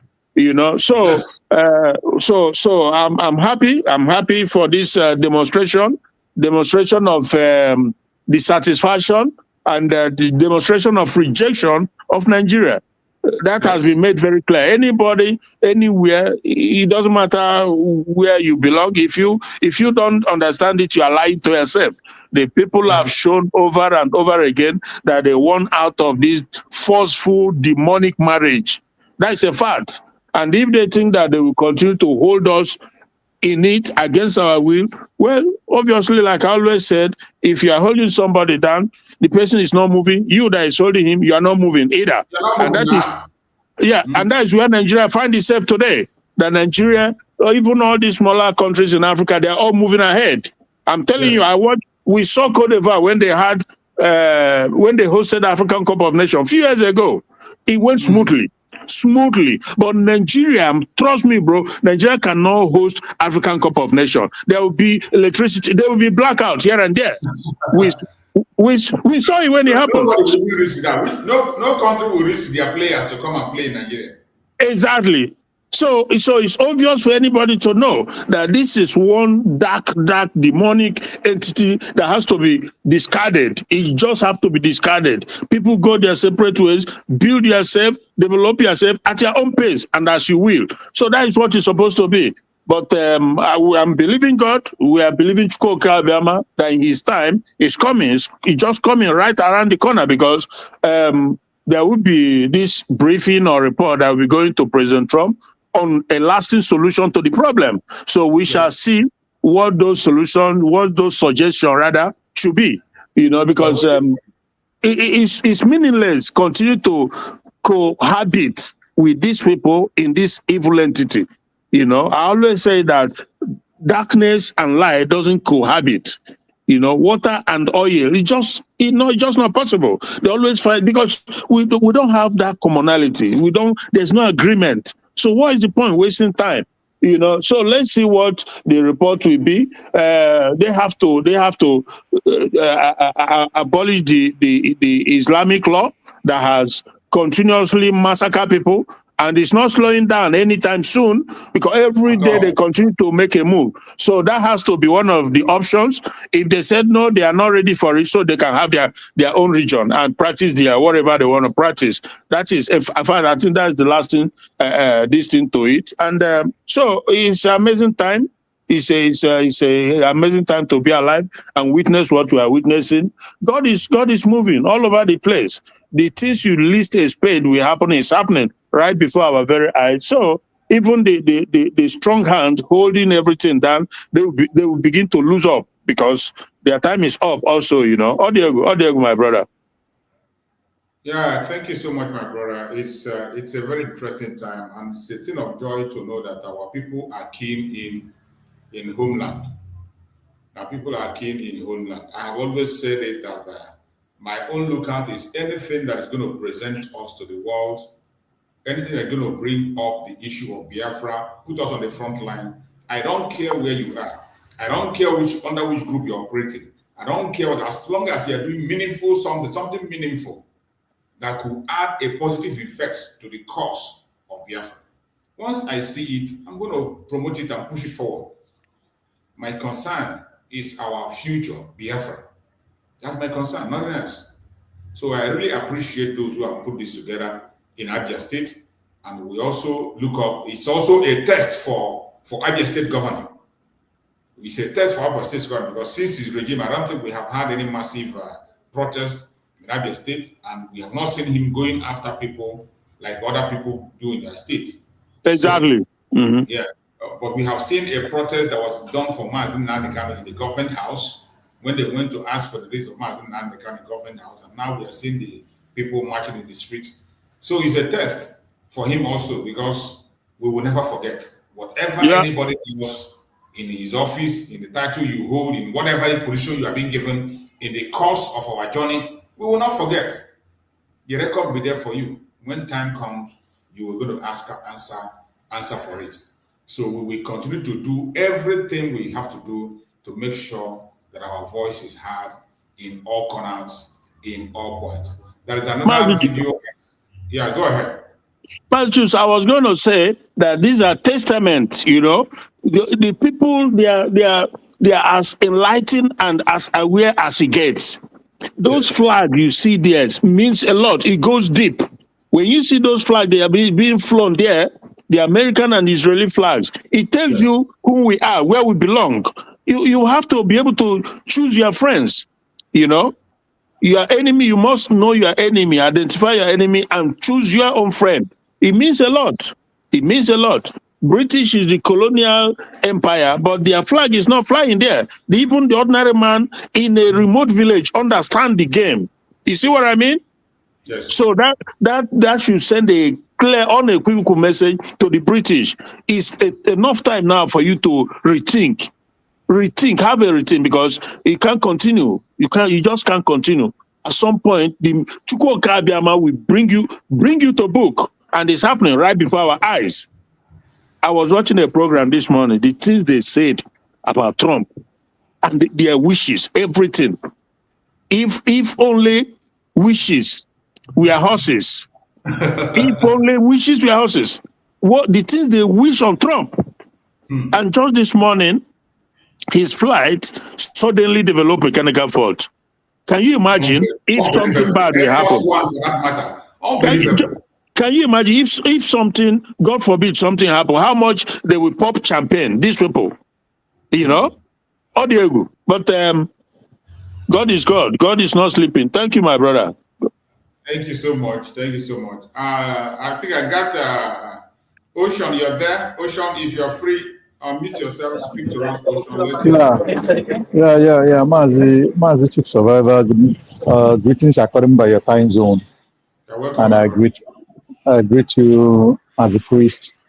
And I Morning, greet every lover. Yeah. Morning. I greet every lovers of freedom. Biafrans around the globe, friends of Biafrans and lovers of justice and equity. Greetings to you from Yeah, I greet you from anywhere you are. Mazi Choose and Mazi Priest, you are talking about the disintegration of Nigeria. I hope you are seeing what is going on. I hope you are calculating what is going on. And I hope you know the job that Biafrans are doing. So if you know those things, you know that it's not that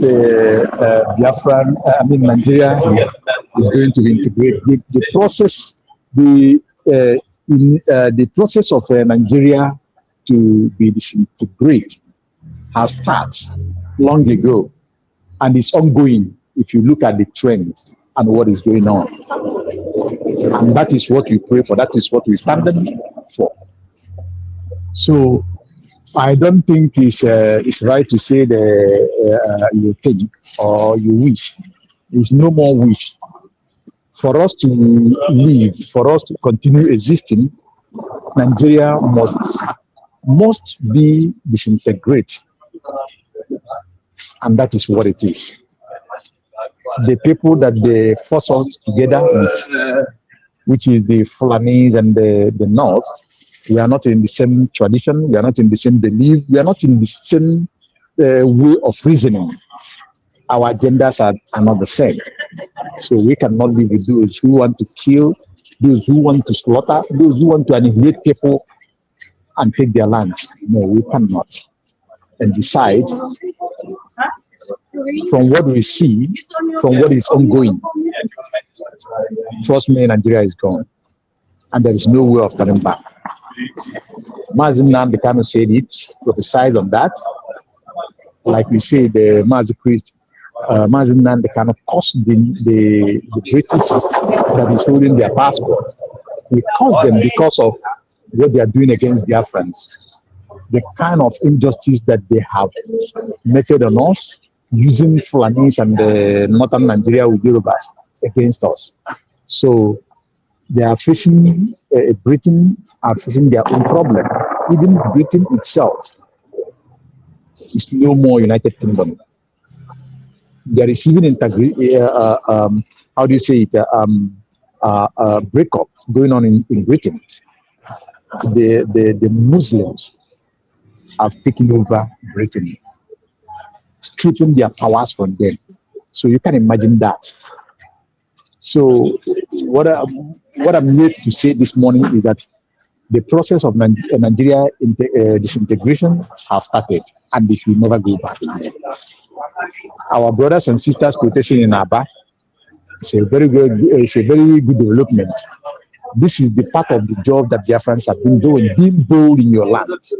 It's not like before when they come, they kill us and go away. No. Sorry, go on. Go on, my brother. Sorry. Yeah. So it's not like before when we come out to discuss our name, talk our Biafran, or talk anything about us, they will come against us. At this time, if they come against us, we will come against them because we are no more just agitating, we are now in government. If they come against us, our own government will come against them. And let us thank the man in Abia State, Oti. He's doing well from what we have seen so far, in infrastructure-wise. Last time there was these people, EFCC, came to kidnap Abia State citizens. He intervened and stopped them on the road and ordered them to leave. And they released all those Biafrans and go. That is what it is, and that is what it should be. Not like all those Selubas, all those Eflif and Ifajunas call themselves governors that allow their citizens to be killing. And beside that, Biafra USB government is doing wonderfully well, protecting our land, and they shall continue talking to the world, doing the things that making Nigeria to be disintegrate today. That is what it is. Thank you, Mazi, survivor. I will be at the background while I'm listening because I'm very busy now. Thank you very much. Okay, my brother. Thank you so much. We appreciate you. Appreciate your contribution. Thank you so much. As we continue, it is important, just as in a nutshell, all we are saying is that every hand must be on deck. Yeah. Every hand must be on deck. If you are on the Department of Defense, continue to defend. If you are working diplomatically, we don't even want the advertisement. Nobody cares who you are. As long as you are projecting the issue of Biafra.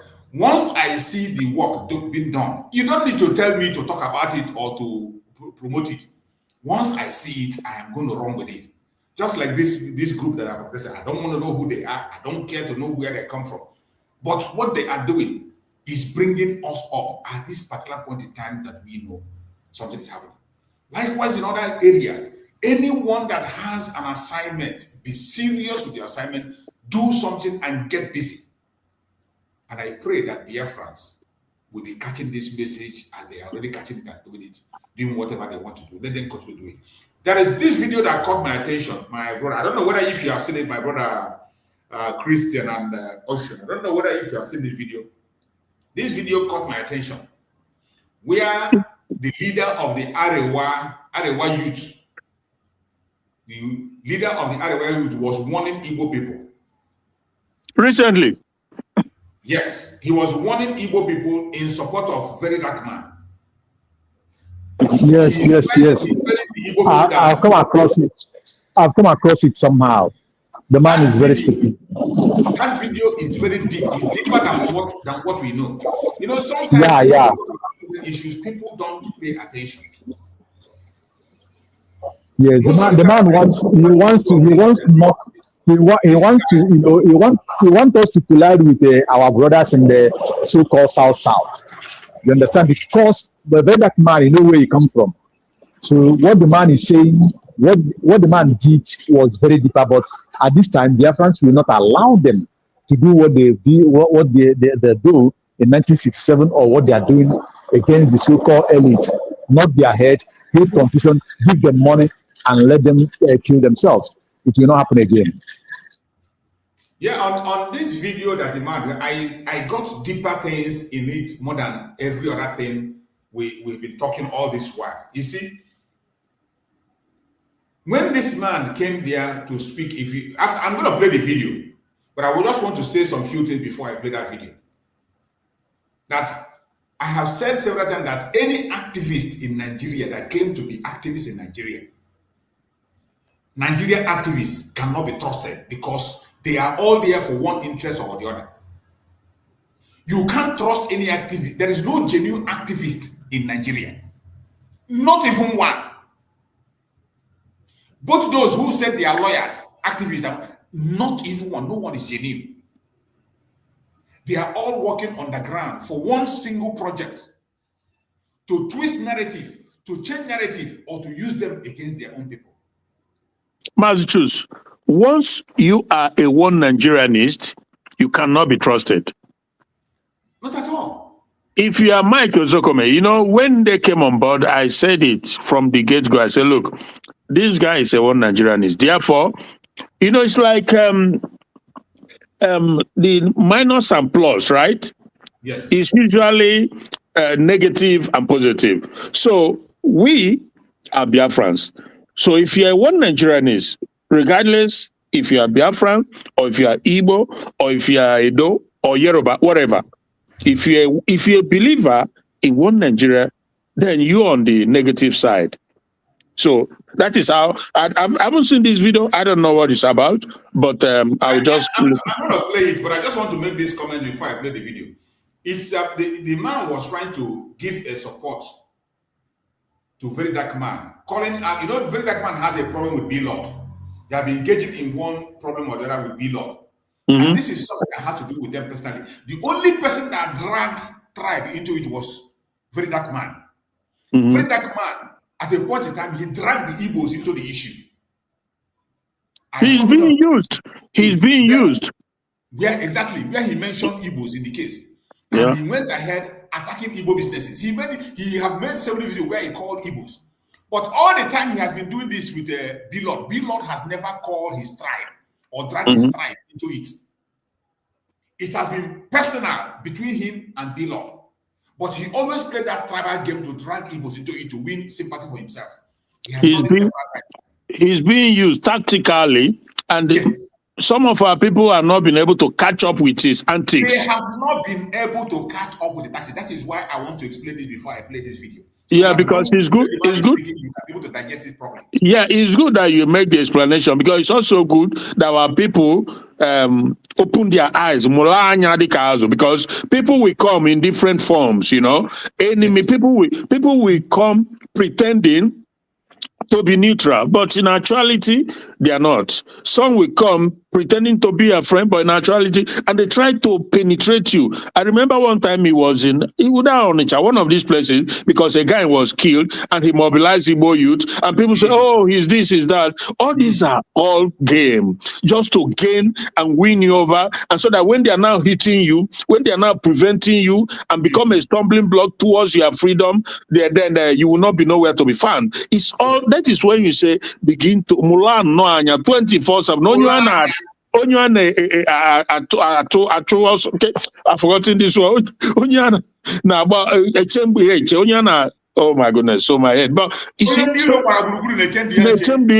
exactly, that is what I'm looking for. So they will come in different form. You see, because why? Because Very Dark Man is a one Nigerianist. Therefore, he will be, you know, but playing the game. But for those of us whose brain thinks 24/7, we'll be able to dissect, to understand that in as much as he is a one Nigerianist, they will never want to see us succeed from the country to have our freedom. It's as simple. Anything that will benefit an Igbo man, they will never support it. So, forget the fact that Showore genuinely wanting Nnamdi Kanu out, but I can guarantee you that if he is a one Nigerianist, then he doesn't want Biafra. I can guarantee you that. Of course. Because the only thing that make us sometimes to isolate him is because of his own different modality and approach. Yeah, he's talking Mazi. He's talking about a Nigeria that comes after a revolution. Mazi, yeah, because but that's not gonna. It's been proven that it's not possible. But the thing is, of course, it's not possible. He will not want Biafra. Oshore will not want Biafra. You know why? Because when we get Biafra, every other person will be free. Then Nigeria is finished. He's gone. And he doesn't want that. He wants Nigeria, one Nigeria. He believes in one Nigeria because he's Pan-Africanist. He believes that they can get a new Nigeria through a revolution, but that is not going to work. Everybody, you can see that the structure that was built from the Babangida time was well orchestrated in such a way that not even coup can work in Nigeria. I'm telling you, bro, the military coup cannot. If you see a military coup in Nigeria today, you know what it is? The Fulani terrorists have they've taken over.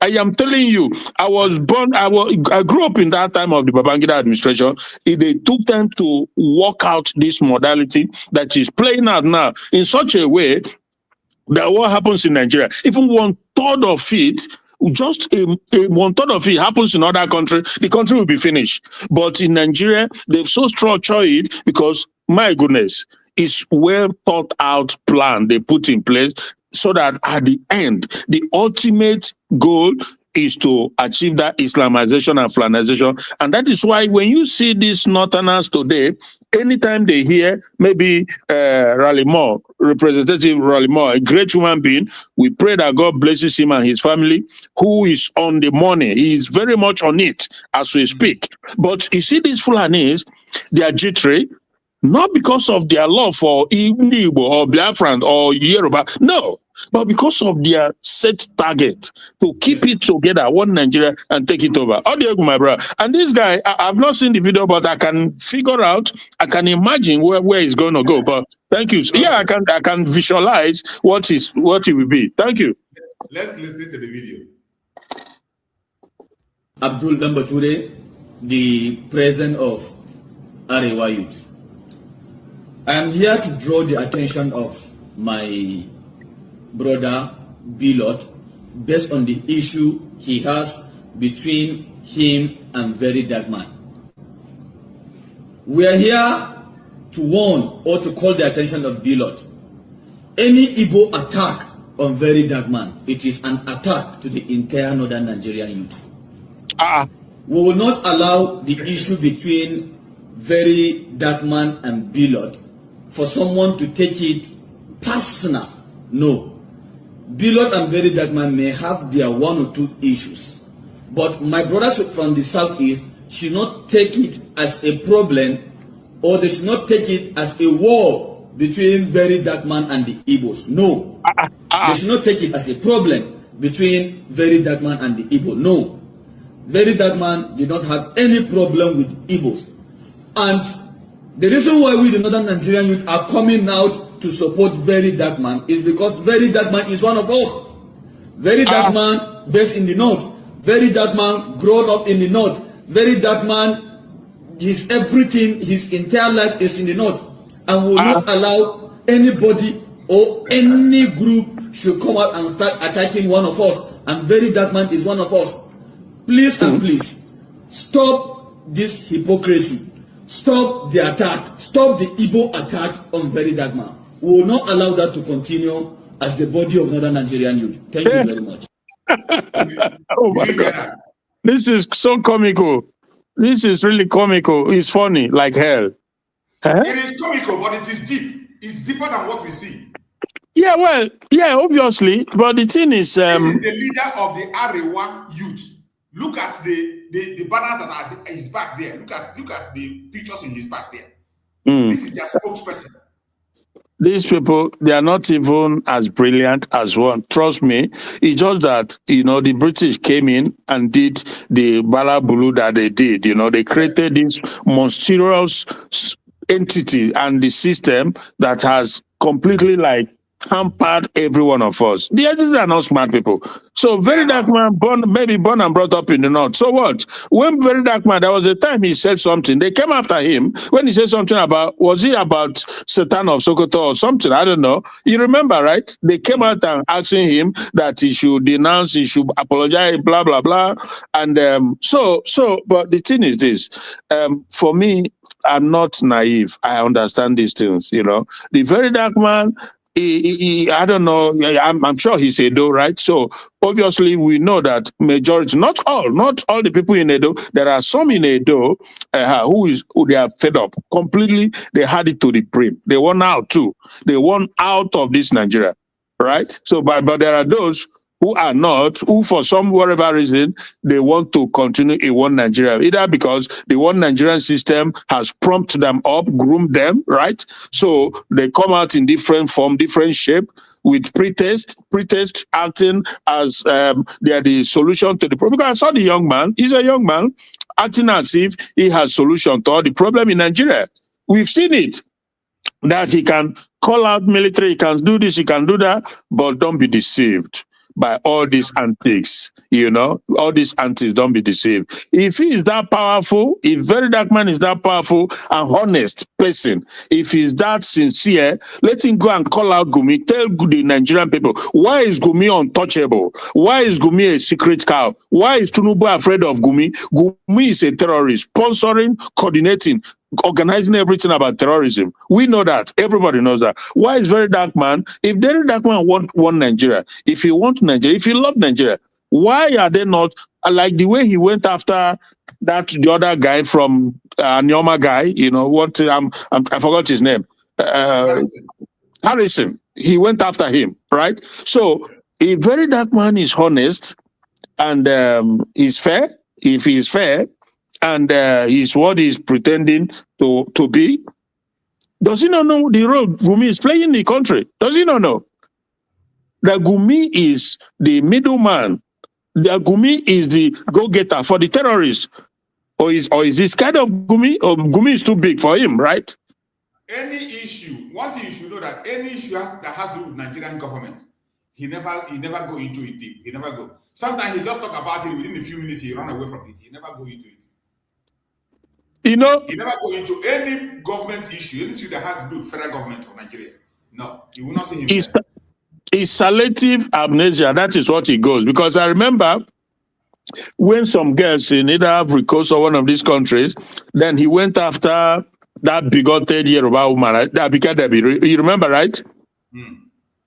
But the big elephant that is coordinating the genocide against Christians in Nigeria, who is Gumi, till this day, since this day cannot be touched, cannot be. Why have they not gone after him, apprehend him, and know why is he playing the role he's playing? So that means that he's aware that Gumi is above the law in the country. That is the thing. You see, when you in Nigeria, once you see somebody claiming to be active and walking free without any detention, without any oppression, you challenge anybody. It is very easy to dictate all these people. Very, very easy. What baffles me is this video that this man made and warning the Igbo people. And from every indication, every one of us has followed this their beef. All the time they have been having this their beef. It is only the very dark man that have dragged the Igbos into it. He was even the one that went after the business of B-Lord. He went after the guy's business. And the guy kept silent and now began to have the beef he's having to them. The recent one is that the recent one that happened now that made this idiot to begin to make this video that B-Lord himself has bought over the trademark right of this name is this Rattel. You know, he called his group Rattel Group. Mm-hmm. Mm-hmm. B-Lord have now made that a trademark. He has bought it over. Lawfully. Bought it from whom? He has registered this as a trademark. You know, this guy did not register it. He was just answering that Rattel, using it. But B-Lord now has registered that name as a trademark. And nobody is allowed to use that name anymore. In Nigeria? In Nigeria, including himself. Well, I have this is the latest one. This is the latest move that B-Lord made to buy over that Rattel group. You can't use any name. You can't use that title Rattel again. If you use it, he will sue you. Yeah. Well, that word, to be honest with you, this word you just pronounced, Rattel or Rattle, whatever. I've had it. I had it from a lady in the United States, but I didn't go deep to. I don't know what it's all about. That is the title Vedakman is using for his group. That is the name of his group. The Rattel group. Okay. The Rattel group. His followers. His followers. People that follow him. Okay. That is their popular name they use. Okay. So B-Lord has now legally acquired the name, registered it as a brand of his app. Yeah. For me, yeah, I've seen some Igbo business people who dished out huge sums of money to him. You know, there's a guy that gave him 100 million naira. You know, of course, this guy, this musician, this one. Yes. Yeah. So and some others. So the thing is, but for me, I look at the, you know, like the direction, the real issue, or should I say intention, where that real intention, objective is what I'm primarily concerned about. So I think is against the Igbos to suppress. Yeah, for me, the young man, very dark man, I can understand the role he's trying to play. You know, these are one Nigerianist, but I don't believe in them. I think they are part of the problems. If you are a one Nigerianist, you are not part of the solution. You are part of the problem. Because trust me, God forbid that this whole rubbish continues. Nothing good is going to come out of it. Nothing good will come out of Nigeria.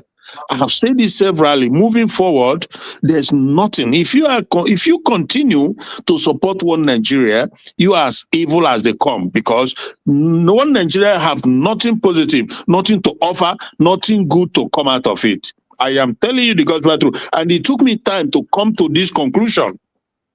So some of the people you see, they act in so many ways, but at the end of the day, they are just part of the problem. The only solution that will make everybody, and not just people trapped in this contraction, but other Africans, to wake up and see the light and begin to act in a way that will beneficially develop the country slowly and surely, is the disintegration of Nigeria. Has become that which word am I looking for? There's something Nigeria represents, you know, when it comes to Africans. West Africa, Black Africans in particular. There's something Nigeria represents. And until that is dismantled, I don't see any headway. Yet all these other countries will be making their own progression. All these other ones like Burundi, Rwanda, Ivory Coast, name it, Senegal, they are making progress. To an extent, they are leaving Nigeria behind. If you don't know that, you are lying to yourself. Go to these countries and see, as we speak, how far they've dusted Nigeria. They've gone above Nigeria. They have electricity. They are developing. They can host international organization. To an extent, Nigeria can't. None of it. Nigeria doesn't have a good labor system, labor market. Nigeria doesn't have the unemployment. Nothing is working in that country. People are pretending as if they don't know that nothing is working in Nigeria. Absolutely nothing is working. The youths have no future, no job, no hope, nothing. So they have to do one thing, something at least. They have to do something. Either criminality or whatever, whatever. They have to do something because Nigeria have no plan for the future, for the youth, for anybody. They are just there wasting time. And there are people who understand this thing that I'm saying, but for some reason, they continue to live a lie. They continue to pretend. So for people like this very dark man, our people just have to know that we must fix our eyes on the ball. We must not allow distraction from people like very dark man. All this petty, we don't need any sympathy from anybody. We don't need any sympathy from anybody. We don't need when he did that, the guy, I think the guy was a young man, a fisher that was killed. I knew where all this whole thing was heading to. It's like when somebody is giving you something with one hand and try to collect it with another hand. And when he collects it, in such a way that you'll be left with nothing left. So I know where they're going. We are too old in this game. So our people, like I said, all his NGO work, there is no NGO work he has done in Biafra land. Not in the south, not in the southeast. Okay. All this money they are donating, build borehole, do this one and do that. He has not done anyone in Igbo land or in southeast or south. Okay. Entire Biafra land, he has not done anyone. Yeah. So we don't need all those sympathy. We know whom we are, and they know that we are capable. That is why they continue to recruit people from right, left, and center to manipulate and change narrative. But don't be deceived. For me, don't be deceived. Nobody should be deceived. Not at this time. Not at this time. Don't be deceived. For me, I've always said it that, and thank goodness, Mazi Nnamdi Kanu has also said it from the get-go, and even Simon Ekpa also believe in that same objective. That is that Bini or Edo, whatever, they have a choice. When the dust is settled, they can either exist as you have in Monaco, that the way Monaco is a small country. I've been to Monaco. They can have that entity, right? Be on their own and enjoy themselves. Exactly. Or if they want to join Arewa or Duduwa or Biafra, is on them. But let none of these people think that because they want to remain under this demonic umbrella called Nigeria, therefore that we as Biafra has to remain in it. That's not going to happen, because we will continue. We will continue no matter what. So the Yorubas can have their Oduduwa and go on their life and their business and develop as they wish. So goes for us. And for the Benin, they can also do whatever they want to do. But we are not going out of sympathy, or because even the Middle Belt, they also can have theirs. They can choose where to belong, you're right, So we know the part in there that is in us or with us also, like Biafra. But all these other, they can form their own. And so that is what it's all about.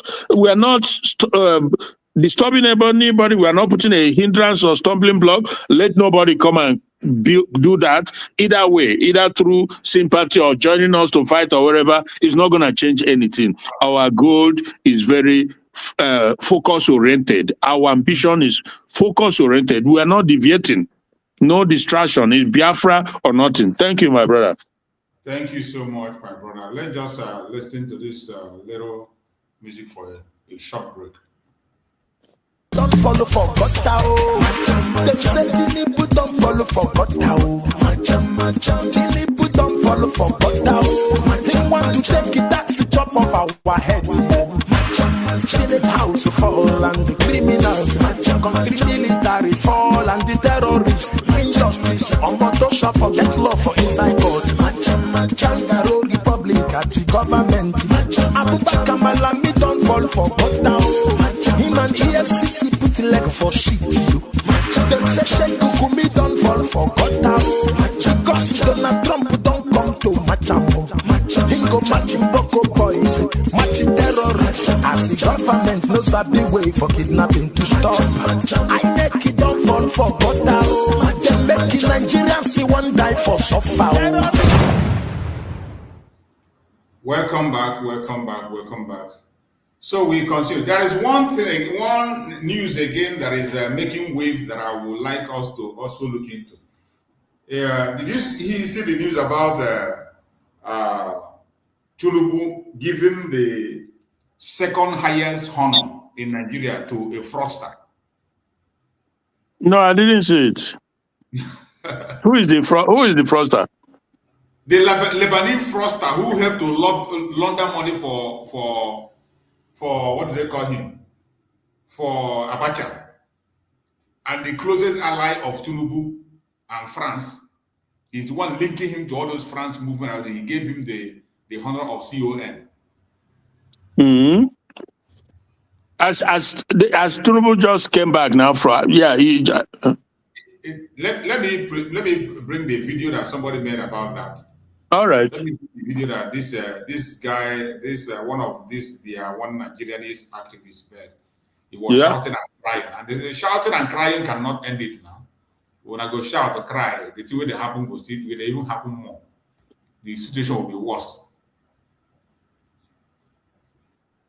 Where a convicted money launderer and person where they convict for aiding a criminal organization will be given the second highest national honors in the land by the president.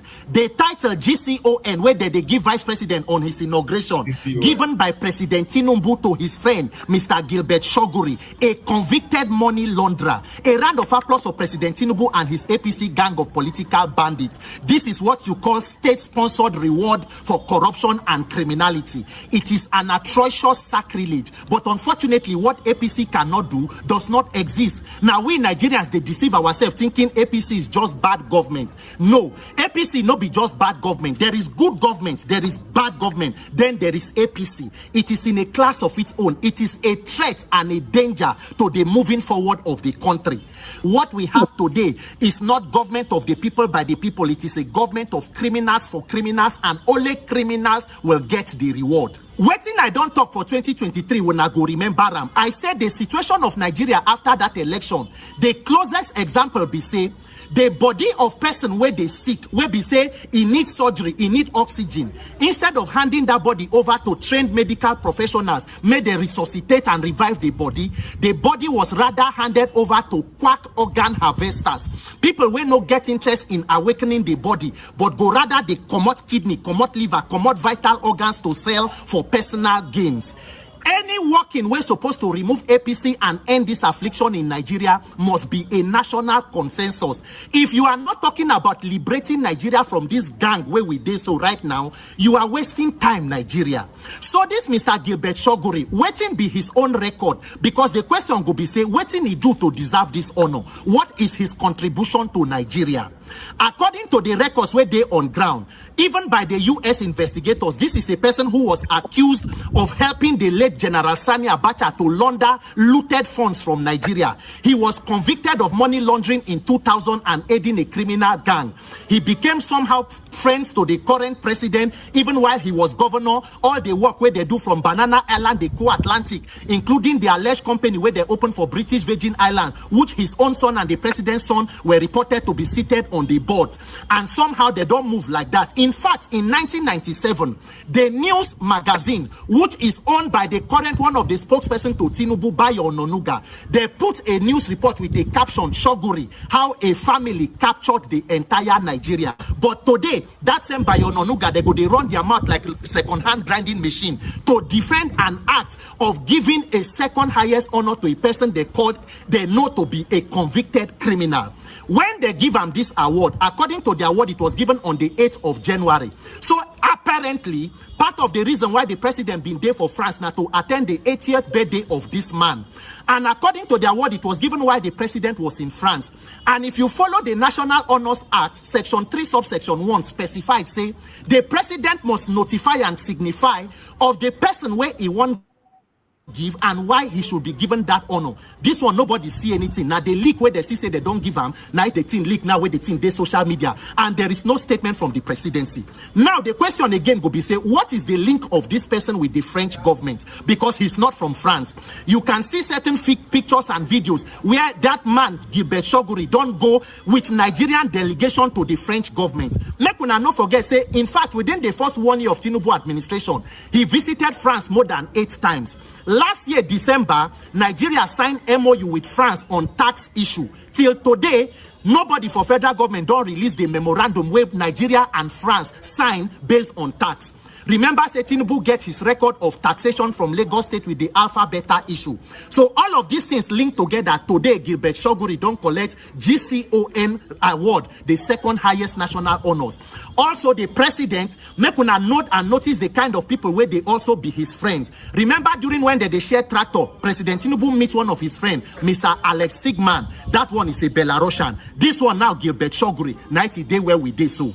Nigerians in 2027, it is up to all of us, because if you allow this consolidation, Tinubu, they know they pretend they will do whatever they want to do and they give you the middle finger, meaning we go do what we want to do your worst. This government is testing the level of criminality and rascality you can take as a people. If you fail to do nothing by 2027 and beyond, coming elections, even non-kidnappers, non-terrorists and bandits go get the boldness to contest to become leaders, whether governors, senators and president. After all, what cannot happen, whatever it is a country of particular concern. So we can even continue to have leaders of particular concern. Congratulations to Mr. Gilbert Shoguri on your award of GCON by the president of a country of particular concern. Waiting for the next convicted criminal, maybe that one at GCFR will go give him. Nigerians, if we know work and save ourselves, the more you look, the less you see. Removing APC affliction must be a national assignment by every well-meaning Nigerian. If not, na express with you. That green, white, green, where you wear, I ain't go kill you. Na idiot he be, na idiot. Idiot. This green, white, green, where they wear, I ain't go put them for place. You never know where it is. Na idiot them be, my brother. Idiot. Go ask them if you are. Go ask them if you are. Go ask them if you are. Some of them still think that is something they can do to change it. I say, you see this Nigeria? Nigeria is working according to what Nigeria is supposed to be. Yeah, it was designed for this. Yeah. The way it is designed, the only person where they see as problem, ordinary people. Yeah. And then go talk. This problem. The thing where you go fight now to remove that in Nigeria, dismantle it and create your own nation. You can't be promoting Nigeria and you still want Nigeria to work according to your own structure. Yeah. Nigeria has a system already, has a structure put in place by the British. Yeah. And it is working the way they want it to work. Exactly. That is where it's working. So how can you now be protecting that same, you are protecting Nigeria and you want to destroy the system that is that not madness? How is it going to work? most of these guys you see, like this very one talking, and the rest of them, you know, the showers, the very dark man, so many others, including some in from our place, what they are exhibiting, clearly exhibiting, is that same symptom that has dragged the black man, the black people for the most part, into the position we find ourselves today. Because they are not able to dissect problem and bravely, or should I say, who is the word? Well, that's smartly able and boldly, yeah, confront the problem and solve it from the grassroots.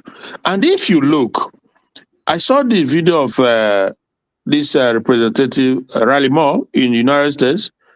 Yeah. I don't know, I haven't seen, but from his statement, the way he talked, the deep conviction and passion, you can clearly see that he's interested in the solution, lasting solution. And all these guys, like this guy now, I've seen him severally, but I don't know his name.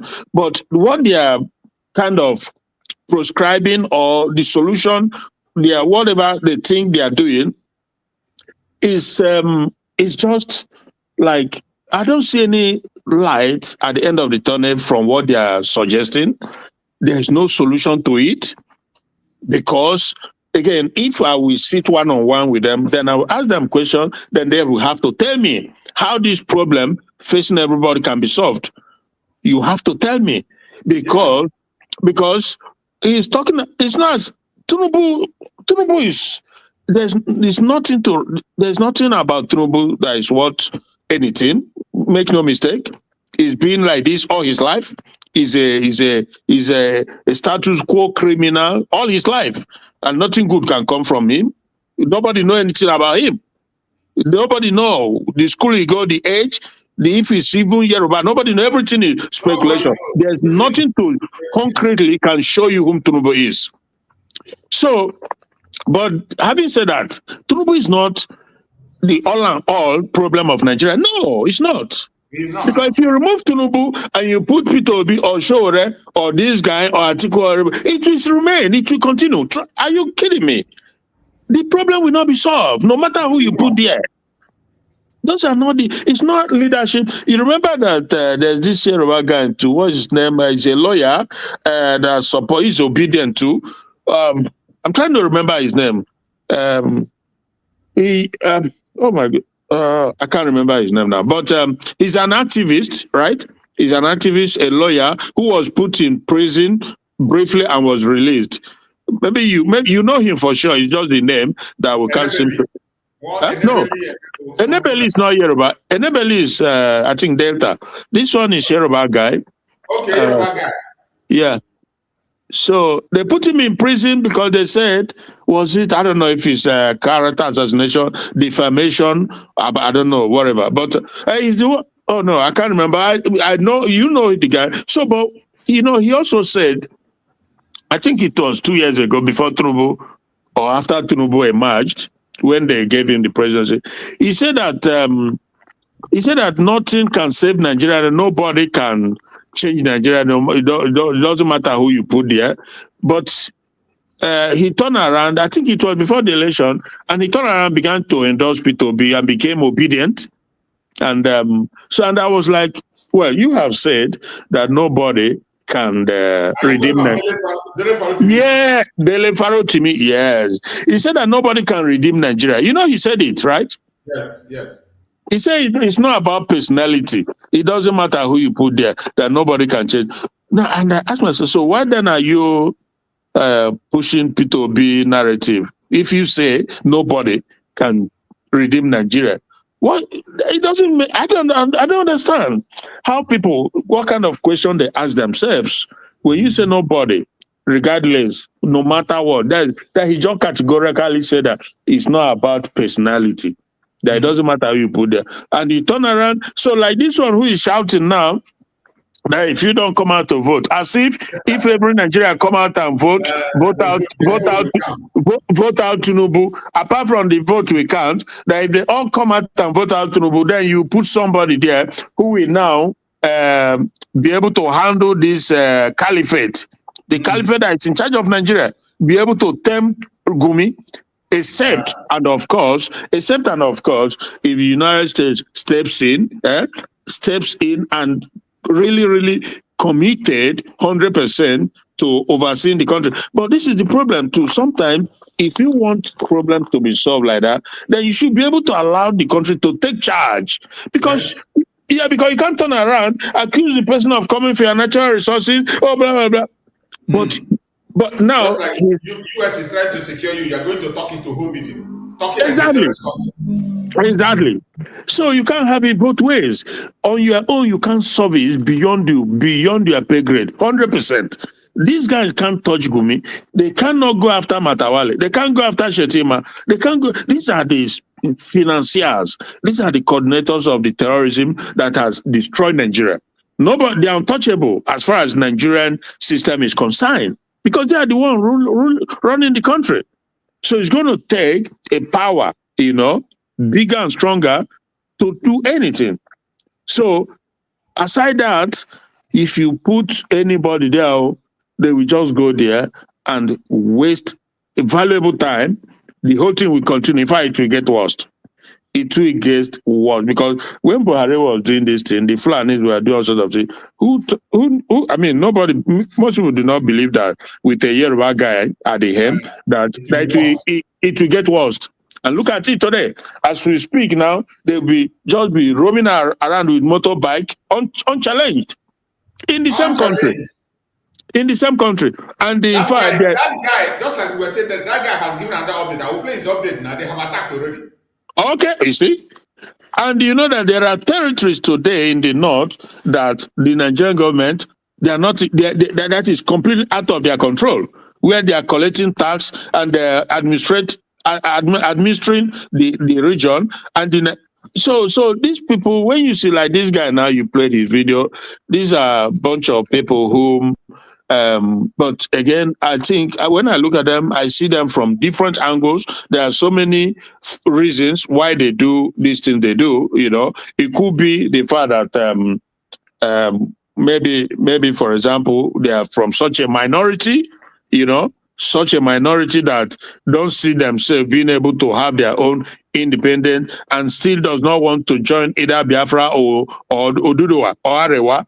These are some of the things going on, bro. This is some of the things, because some of them, maybe they are so small, yet they don't have trust or love, whatever it is, to join Oduduwa or Biafra or Arewa. People that have been brainwashed that Nigeria is indissoluble. So some of them, they see Nigeria as that camouflage of an umbrella that everybody can be be under and be shouting and be wailing and talking rubbish, but nothing gets solved. No, the situation doesn't improve, rather it gets worse. And they are hoping that Messiah will come from anywhere. So this is the situation. And some of them again, they just maybe like you said, brainwashed, or they have other motives, but definitely I don't buy into it. I don't believe in it. That is particularly my disagreement with Shore, because I expect him to know better, and that is that no amount of revolution is not going to happen. First of all, if it was going to happen, it would have happened long ago.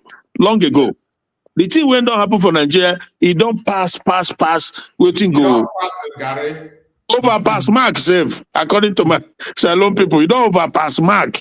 The things when don't happen was more than enough to have cost it, but it's not going to cost it because it was well structured for all these things. They know that these things will come. So they structure the country in such a way that none of it will happen. So, and I've said this severally, if there's military coup in Nigeria, the Fulani terrorists have taken over. That is it. Anything other than that, forget it. There's not going to be coup in Nigeria from that Babangida time. Thank you, my brother. Thank you so much, my brother. This video, now let's see. There was a kidnapping in Kaduna State that they are denying. The military came, they denied. Police came, they denied there was no kidnap, because the Christian Association of the North reported of kidnapping of either 100 and something people in Kaduna recently. And they came out with force. They begin to deny it too. You should have said that's a lie. Nobody was kidnapped. That is, you see, they don't want to do anything to stop the kidnapping. All they do is to deny. They just want to cover it up. And you know why? They're stopping it. They are not interested in stopping anything. Just cover up. You know why they are covering it up? Do you know why? Yeah. Okay. Yeah. They are covering them up because it's part of their plan. Exactly. This Islamic jihadist, this Islamic terrorist, ravaging everywhere. Because that's what it is, ravaging. It's part of the plan. It is part of the plan. They are using it to further the agenda of Islamization and Fulanization. There's nothing else. Nothing comes in between. But not only that, they are using the destruction, economical destruction, political destruction to also further the agenda. Because the poorer the people becomes, the more they are susceptible, the more they are vulnerable to whatever comes. Yes. So that economic strangulation, high rate of poverty in such that we saw people when tanker was broken up and they went under the tanker to fetch petrol. How crazy can that get? I mean, this is unbelievable, bro. Hundreds of people going under the tanker to fetch petrol, putting their lives. So this is a part of it. So they are using every mechanism, and that is why you see the government that is complicit in it, they don't want to go after them. Everything they are doing is to deceive the outsiders, to make them think that they are in it, but they are not. They are not doing anything. If they were, we will know. Everybody will know. It's not hidden. It's not a rocket science. If the Nigerian government is serious about fighting terrorism, people will know. What are you talking about? Everybody will know because they have what it takes to all these people that roam about with the motorbike. Tokona Jet will just go there and drop, and they will all, you know what I mean? The ones who will manage to escape will escape. The ones that will be taken out, and they target them. There's satellite to pick them up in everywhere they are. The Tokona Jet that they have will go after them, but they don't want to do it. So why? That is the question. Ask yourself, why is the Nigerian government not using the Tokona Jet to go after the terrorists? They will be roaming in a convoy. Broad daylight, not even in the night, in the daytime. Broad daylight. Where is the Tokona Jet? And they have satellites. And they know that they are, come on. So Nigerian people, I don't know. I don't know. So if you don't believe that the government have a hand in it, then there's nothing. You can believe anything. Oh, there you go. Let's listen to this guy. My candid advice is that we must not allow security issues to be politicized. Neither do we come to public space to make statements about security issues that do not help in healing wounds, but further make people to have more reason not to trust us. So I'm advising the police, I'm advising all those who have spoken to be careful. We want to win the trust of Nigeria. We want to win the confidence of Nigerians. I am not sure it's right for us to say things like this in public media. But for avoidance of doubt, if you listen to the local government chairman, he did tactically admit that there were bandits. But he just turned again, and he wasn't talking about kidnap. He talked about hospital. So that shows you that he wasn't really answering the question, because no one was saying someone was in the hospital. We are simply saying that people were in church and were kidnapped. He asked for something, and call him now and again and ask him. He asked that if we have the list. This morning, we have the list of 177 people with him. So we have the list. So let him tell the other one. We have the name of the church. We have the time the incident happened. The police also know that they have the report wired by them. So I'm not sure it is right for security issues to be politicized, because it's like you don't care about the life of the mother of somebody, the father of somebody, the son of somebody, the friend of somebody. I don't want to belong to that. As a pastor and as a Christian, I've said the day I start lying when it has to do with life of individual, I should just hand over my license and stop preaching. So this incident happened. All we want the security agencies to do is to go after them.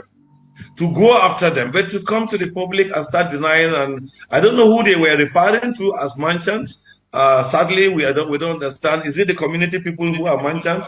Is it the current chairman of local government who is a Manchan? Or are the stakeholders in that place who confirm that this incident happened that are Manchan? Because for us, we are just partners in progress wanting to help make sure things are done right.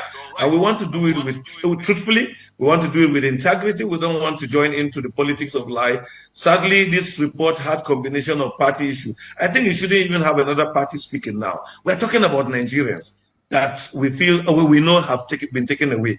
Let's tell our security to go after them. We trust our governor. We appreciate the effort of the security agencies in Kaduna State. In the last 1 week, they have actually helped us rescue some of our pastors, rescue even the wife of Venerable this. So we commend them, and we know they can also go after these people and rescue them. But I don't know the politics being played and the denials. This is quite sad. But whoever is asking for list, we have shown them the list. Let them tell us that list does not exist. Just before we let you go, when you talk about the history of insecurity and the distrust around official responses, I mean, a lot of people are expecting more from security officers and agencies to reassure citizens and worshippers that incidents are not just thoroughly being dismissed. So what would also be your counsel, instead of going to the media, extempore to just respond? Would you ask for a guided investigation, prior to this kind of outcome? And that's what we have advised them. I've spoken to almost all of them today, since yesterday to this morning, drawing their attention to the facts that are available, the evidence that are available. And I think we don't have any controversy or argument about the facts that are available.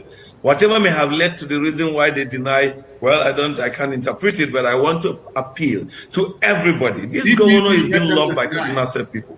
So please don't give people an impression as if something is wrong. The governor is trying. So nobody is accusing the governor. It's not the game about accusing the governor. It's the game about criminals coming to take our citizens. So let's go after them. But when you start playing game, you are not helping the leaders, you're not helping the governor, you're not helping the state, and we can't deny. You can't tell me 100 and something. Even if it's just 2 people, you can't just come publicly and deny that it never happened. Well, we can show you proofs with names and what it happened. And you also, as police, we have your signal that you give out to show people that this incident happened. Please, I beg us in the name of God. Let's not play politics when lives are involved. Let's instead show that we are committed. This governor is trying, we applaud him. The security agents are trying, but in this matter, I think they didn't get it right. So please let them go to the drawing board and correct it and go after this criminal before they go too far with our people. The words of Chairman Northern Christian Association of Nigeria, John Hayab. Let's not play politics when lives are involved. Thank you so much for joining us today. Wish you all the best. Imagine 177 Christians kidnapped. Instead of them going after them to rescue them, they are denying it. Yeah. They come to national TV, go to the press to deny it. Yeah. Look at the chairman of the Kanu and they're not telling them that they have names, 177 names.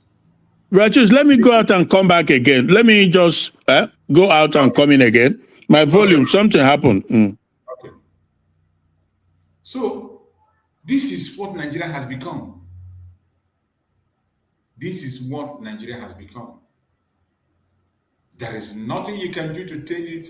There is nothing. The only thing you can do today is to continue as much as you can to do your best. Continue as much as you can to do your best. And those of us, the Biafrans and the concerned citizens, don't stop talking. These people are not ready to do anything. All they know is to deny. And when you come out to expose them, they come after you. They will come after you. They will force you to tell lies. They will force you. They will intimidate you. They will push. Even they will tag you a fake news broadcaster. That is what they do. That is why they spend the money they are supposed to use to better the life of the people in IDP camp, to stop the insecurity. They could not do it. They left it undone. And the Boko Haram is running rampage everywhere, still going along everywhere to kidnap people. Kidnapping is still happening, even as we speak. Kidnapping of the innocent is still ongoing. They are still kidnapping people. The bandits are still moving freely in convoy. entering from places to places, taking charge and doing things that are unbelievable. It is sad. But that is where we find ourselves. That is the Nigeria that you have today. Let us check this update from Guy. So yesterday night, around 11 p.m., yesterday's date, the 19th of January 2026. They don't go tell you now. Nigeria Federal Government of Bandit Media will not tell you. English Alahaji will tell you. Don't worry, I got your back. I told you guys. If they hide down, the English Alahaji, they bring them out. Terrorists, aka bandit, they stormed Gidan Seriki, Tuge Ward in Musawa, local government area of Katsina State. Go do verification. 11 p.m. These guys came in numbers. Bro, come see as bullets they fly. Come see as bullets they fly. Despite that community having peace deal with this bandit. Governor Umaru Diko. I will be calling your name. The governor of Katsina State, the first governor in history to want to pardon terrorists for killing his people. But instead, we go for people that are voicing out for the people. They came there. Bullets were flying. 20 persons were kidnapped last night.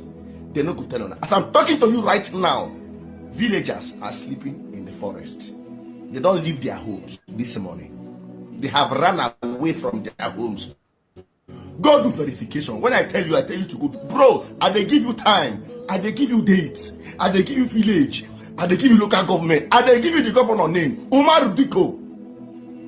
The most foolish governor. Umaru Diko. That be the governor. Very foolish human being. Why you don't go foolish? Don't be Papa chief money. Nnamdi versus them.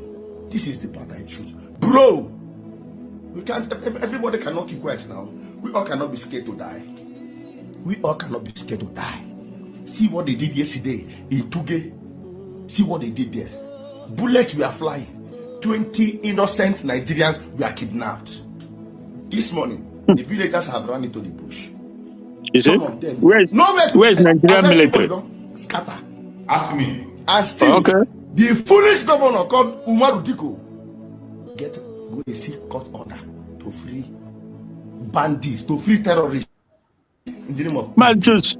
The Umaru Diko, is there a child to the one that was kidnapped by Buhari? Yet, I'm not sure. I don't even know. Okay, because I thought when you said the father did something, I don't know. Once you hear Umaru Diko, the only one that will come to your mind is that one, the main one we know now. The infamous Umaru Diko, yes. The one that used to produce kidnap. If they hide them, and they bring them out, they will not tell you, but I will tell you, I did active. Imagine, this guy started reporting the movement of these people from 17th, 18th, on 19th, they attacked. And no action was taken. No action was taken. Yeah. How can a civilian be able to follow this bandit in their movement? But the security apparatus in Nigeria, they can't. Not the police, not the army, not the what, they can't. They look away. They look away. Yeah. But the civilian is following them along. Yeah. How to move in convoy, where they go, the time they operate, their location. But the military that they are given, if you go to budget now, they have budgeted billions for them for security. If you are a genuine activist, collecting allocation for security. If you are a honest activist, if you are a sincere activist, like the very dark man, them as they like to claim, right?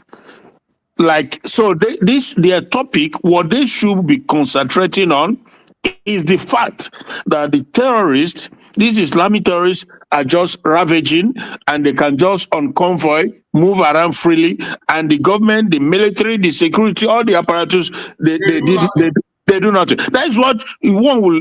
Oh my goodness! How is that difficult to understand? That these guys, they are just playing on you. All these very dark man or whatever, they are just wasting your time, because either they are part of the system or they are naive. Whatever.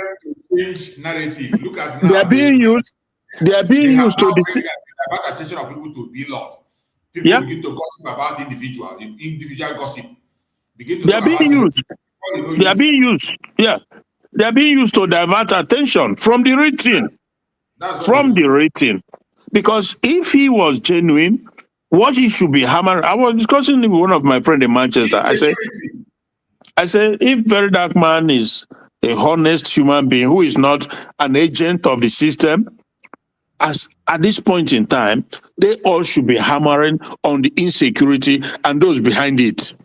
Nothing more. Why the government cannot go after those behind it and they're in the government? Nothing more. That is what they should be talking about. Because if you think you will fight insecurity in a government, in a system whereby the people in charge of the government are the terrorists themselves, then you are wasting your time. And you're just going to end up wasting everybody's time, you know?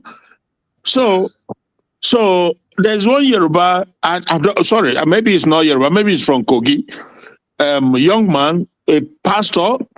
He had a video that went viral some time ago. That was last year. He said similarly, of course, these are things we all know. He said that how can the government fight and win the war when the government are the ones? He mentioned Shetima.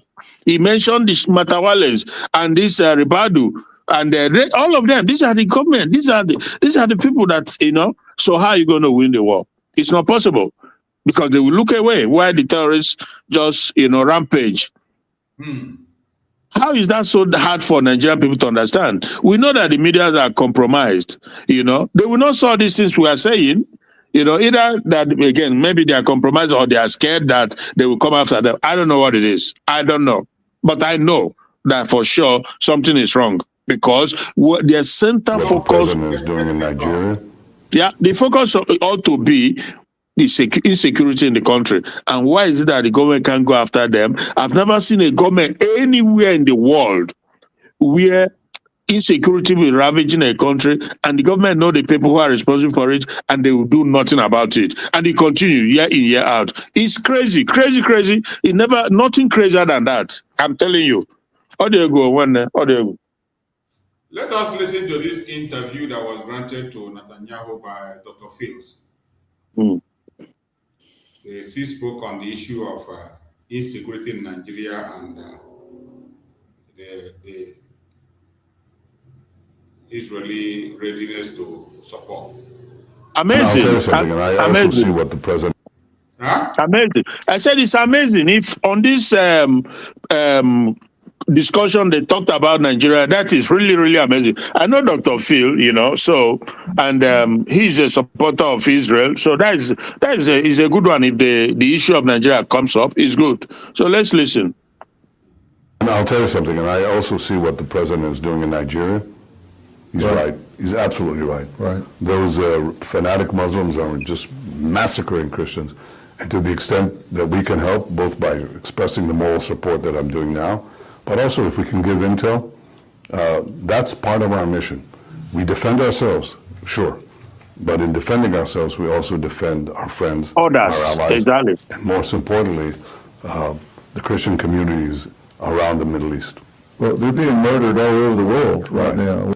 He is deeply committed to religious liberty in this country and around the world. And you are quite right. This is very personal with him, and he is very committed to it. And we are meeting every month to focus on religious liberty. And the rabbis on the commission speak about this, and the anti-Semitism in America and around the world is a very real threat that has to be dealt with. And this, do you think that October 7th gave people a sense of moral authority to express their anti-Semitism?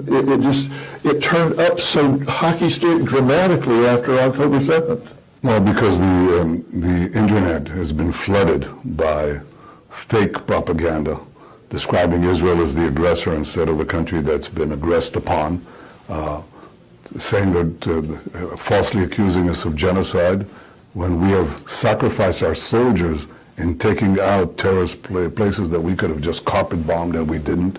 We do everything in our power to keep civilians out of harm's way, and Hamas did everything in their power to keep them in harm's way. They shoot people. When we tell Palestinian civilians, please get out of this neighborhood because we're coming in, Hamas shoots them if they want to come out. But they're not only targeting us, and they not only chant death to America, death to Israel, death to America, they want to get rid of us in order to get rid of you.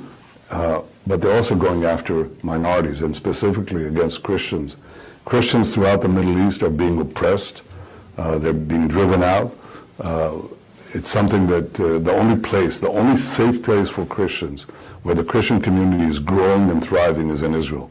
They've been kicked out of Turkey. They've been oppressed in Syria, in Lebanon, in the areas that we handed over to the Palestinians. Some 30 years ago, we were controlling Bethlehem, the birthplace of Jesus. At that time, the overwhelming majority of the Arabs living in Bethlehem were Christian Arabs, over 80%. Now, after 30 years, they're down to 20% because they're oppressed, and so they leave. But that's not what's happening in Israel itself. In Israel itself, they're growing, they're thriving. They serve in the army. Christian Arabs serve in the army, very brave soldiers, because they know that Israel is fighting not only our battle, but their battle. And I'll tell you something, and I also see what the president is doing in Nigeria. He's right. He's absolutely right. Those fanatic Muslims are just massacring Christians. And to the extent that we can help, both by expressing the moral support that I'm doing now, but also if we can give intel, that's part of our mission. We defend ourselves, sure. But in defending ourselves, we also defend our friends, our allies, and most importantly, the Christian communities around the Middle East. Well, they're being murdered all over the world right now. We're talking about 200,000-300,000 around the globe. And I have to tell you, Prime Minister, I've tried to be empathetic and put myself in your shoes and say, if I was sitting quietly thinking about this, how I would balance the security of Israel with the humanitarian concerns of the Palestinians, because I know you have to weigh how do I keep Israel secure, but also be concerned about the loss of life in Gaza, the Palestinian loss of life. How do you work through that? How do you balance that? Because there has been substantial loss of life in the Gaza Strip. There's no avoiding it. That is it. That's all we got on that. And I think the message is very clear. Israel is going to protect themselves, protect their friends and their neighbors, and more especially, very much interested in the issue of Nigeria. Yeah. And each time they mention that, the caliphate will shiver. They know what is coming. Yeah. That is why they are shouting. That is why Arewa leader is threatening the Igbos. So just like my fellow Igbo people and Biafrans generally, it doesn't matter what anybody says, we are almost 90% Christians. Some that claim to be traditionalists, they were Christians. Most of them were Christians. They just maybe because of this behavior of some of these pastors decided to switch. Those that are Jewish, many of them were Christians before. For one reason or the other, they decided to twist. So we know that all those of us Biafrans, we are Christians. We are Christians. That is the only one religion that we don't have there. That we can't. Anybody that's claiming to be a Muslim in Biafra land is fake. It is fake. Mazi, I'm not saying that because you're entitled to practice whatever you want to. You're entitled to embrace whatever you want to embrace. But we know whom we are. We know whom we are. Go ahead. You know that all these Northern Fulani jihadists, the problem with them is that they know that as if immediately we pull out, then that's their agenda is thwarted. Yes. That is why they don't want Biafra to leave. They know that if Biafra leave, Yoruba will leave. middle belt. The rest of them will leave. They know that. So therefore, because everything that Netanyahu is talking about, Prime Minister Netanyahu, it's just so factual. I mean, how can people not understand it? Well, again, if somebody is already filled with hatred, it is difficult to see something else. The Turkey, he talked about Turkey, look at Turkey. Turkey that is a NATO member, but Turkey, the president of Turkey, that Orogan, or whatever his name is, he's a jihadist. So, and we all know how Turkey became a Muslim country today. Historically, we know how it all went down, and their president is a believer in Islamic takeover. So he's supporting the terrorists in Nigeria, in the north. And obviously, if there's any remnant of Christianity in Turkey, he will make sure they don't see the light of day. And that Israel knows. That is what Prime Minister Netanyahu talked about. Yes. That Turkish president would not want to see spring up or even have any space in Turkey. That's a fact. So, and when you talk about the October issue, we also saw what Hamas did when they sneak in and began to massacre people. In my assessment, unprovoked. Because if you say that because Israel occupied Gaza, well, it's a long history. It's a long history. And they've sworn, even in their edict on what they were going to do to Israel, and they are trying to carry it out. This whole thing is there for all to see. Even the creation of Israel, they said in 1948, we also know how it all came about. There were already Jews everywhere, so they now found a place for them there. But that is not to say that there were no Jews in the place. There are some, maybe not so many, because some later begin to arrive from different places, but they were already there. Now, but the simple thing is that, okay, if the people have been here for many decades, maybe century, more than a century, find a way to live together in peace. You have your entity, I practice my own, you practice your own, but you say no, that they will have to move. They have to leave the land that is not their land. But we've seen other places where such thing has happened. What do? They find a way to accommodate. I've made reference to South Africa. The whites who are there, they are not ancestrally from there. They came from different parts. In Netherlands, the UK, but nobody's asking them to leave African land. No. You see? So there are other places too that you might want to give an example of how people settle that. Even this Fulani we are talking about, nobody asked them to leave Nigeria. But they migrated from Futajelon. They are not indigenously, they are not Nigerians. But nobody's asking them to leave. They even continue to expand. They are even expanding, taking the land that doesn't belong to them. You see my point? But the issue is that nobody asked them to leave. But just don't go about massacring people and be taking their land. You see what I mean? Yeah, but these other ones in that Gaza area, they say that you people are not from here, that you all live and you will all be wiped out to the face of the map. This is what they are aiming at. And fortunately enough, they haven't had that military might to enable them to carry it out. Who knows? If they have the means, perhaps they will. So I don't know why people get conflicted on these issues that sometimes, yet complicated, but they're still straightforward to an extent. So obviously, I don't know. For Nigeria as a country, as an entity, I'm just so grateful, like I said, that we wait to see this rally more.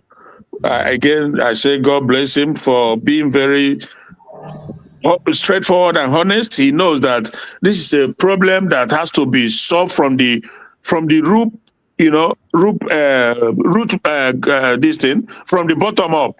It has to be solved. The Nigerian problem is not one to come and just throw bomb here and there, No, certainly not. It's a problem that is solvable, but you have to be real. You have to be straightforward to solve it. And that is that the Sharia law has to be taken out. We know they will never allow that, but it was infused in there, through the force of bullying and manipulations. They were able to do whatever they did, and they put it there, which is unlawful for a secular country, that has more Christians than even Muslims. So they've been able to untwist the people, and they put it there, and that is what brought about the destruction, the massacre. Everybody, that's a fact. So the lasting solution is they have to remove it from all the states in the country. And if they don't want, simple, go your separate way. So that is the rumor. I don't know if you heard about the rumor. I've seen it on several YouTube channels, but it's still a rumor until we get to the rating, the cocoa, right? So, but for some days now, I've been hearing it that so that's what I'm looking forward to. Do this, do that. If you don't want, leave us alone. Because if this Fulani will tell America no, that we've captured the whole people and they will not be allowed to be free, then we'll see what is coming next. You know what I mean? Because that is the only solution. Anything other than that is a prolongation of the pain, the suffering, and the genocide. That is it, my brother. Thank you. Thank you so much, my brother. I appreciate you for that submission. And we'll go to some informations on their media. Let's start with this. UK Liberal Democrat leader called Trump international gangster, most corrupt US president. Madman. Yeah. That's the video we played yesterday. Yeah. Idiot. But he's an evil human being. He is evil.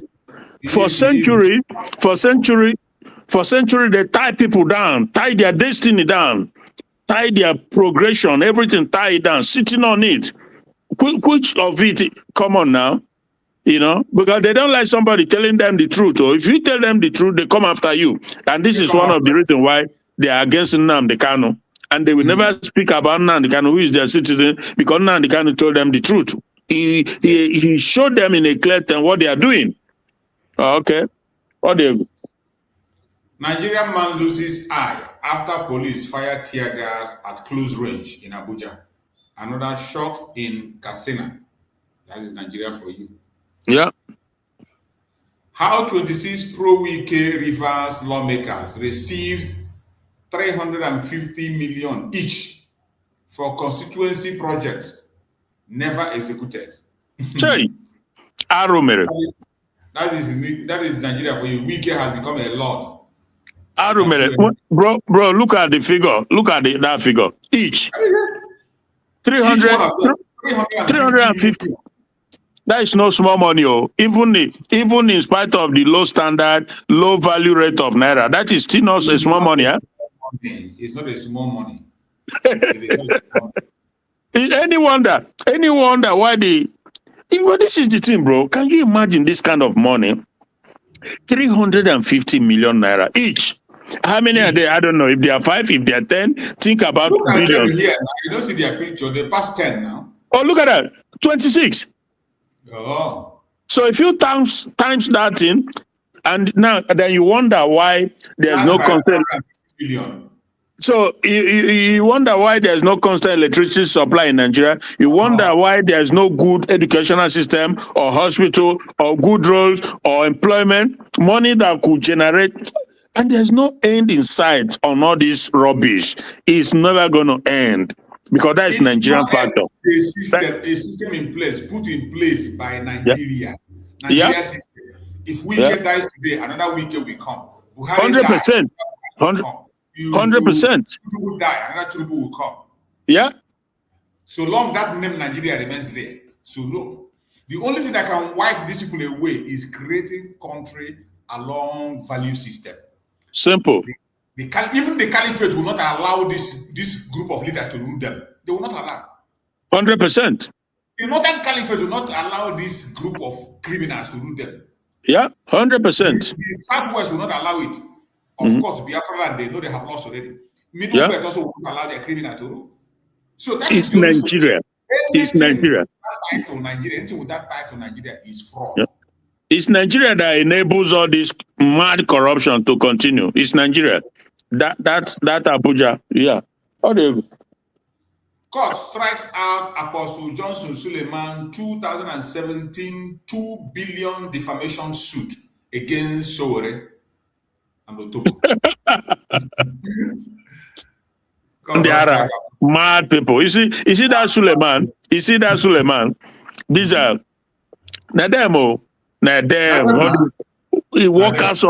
workers of iniquity. That they always so they want Nigeria because it's Nigeria that enables them. All these criminals you see parading themselves as pastor is that same Nigerian factor that gives rise to them. If you take away Nigeria, you will not. They will be out of it. They will get serious. They will get serious. They will sit up. They will walk and end their living. Not all this mumbo jumbo criminality miracle they perform all over the place. These are Nigeria's Export Council staff accuse CEO Ayeni of nepotism, transfer for insecure states. Transfer to insecure states. That is the order of Nigeria. Nepotism is not a new thing. It's not a new thing. That is part of the structure of Nigeria. Yeah. Nepotism is part of the structure. NDLEA arrests 7,792 drug offenders, seizes 12.8 million kilograms of drug in 5 years. True. Yeah. Yeah. Who knows? The one will be true. The one will not be true. The money where they mention now, they recover. You know, you ever see them anywhere? Oh, okay. Recover and reloot. Yeah. Nigerian with expired visa nabbed in India with MDMA ecstasy pill worth over 800 million. Yeah. That is what Nigeria breeds. Yeah. See another prophet. Disables mother petition security agencies over son's abduction by Prophet Fufuyi, Pastor Okafor, actress Doris Ogala. All these ones are children and they look for ritualism. That is what it's all about. That is what, yes. and again, is that same Nigerian factor that give rise to all these criminals. So these are Ofofoni and Okafor, and you get that way this one say key of heaven now. Huh? You get that way he sell key of heaven, key. He sell them to somebody. He was selling in his church key of and heaven. People, key. And people they buy. Attire for you. You know, all this, I don't see them finish, I'm telling you, because in my early days when I used to go there, I met some of them. They come and tell you, you want Switzerland, we hand over Zurich to you. I say, now you get time where you want hand over another country to me.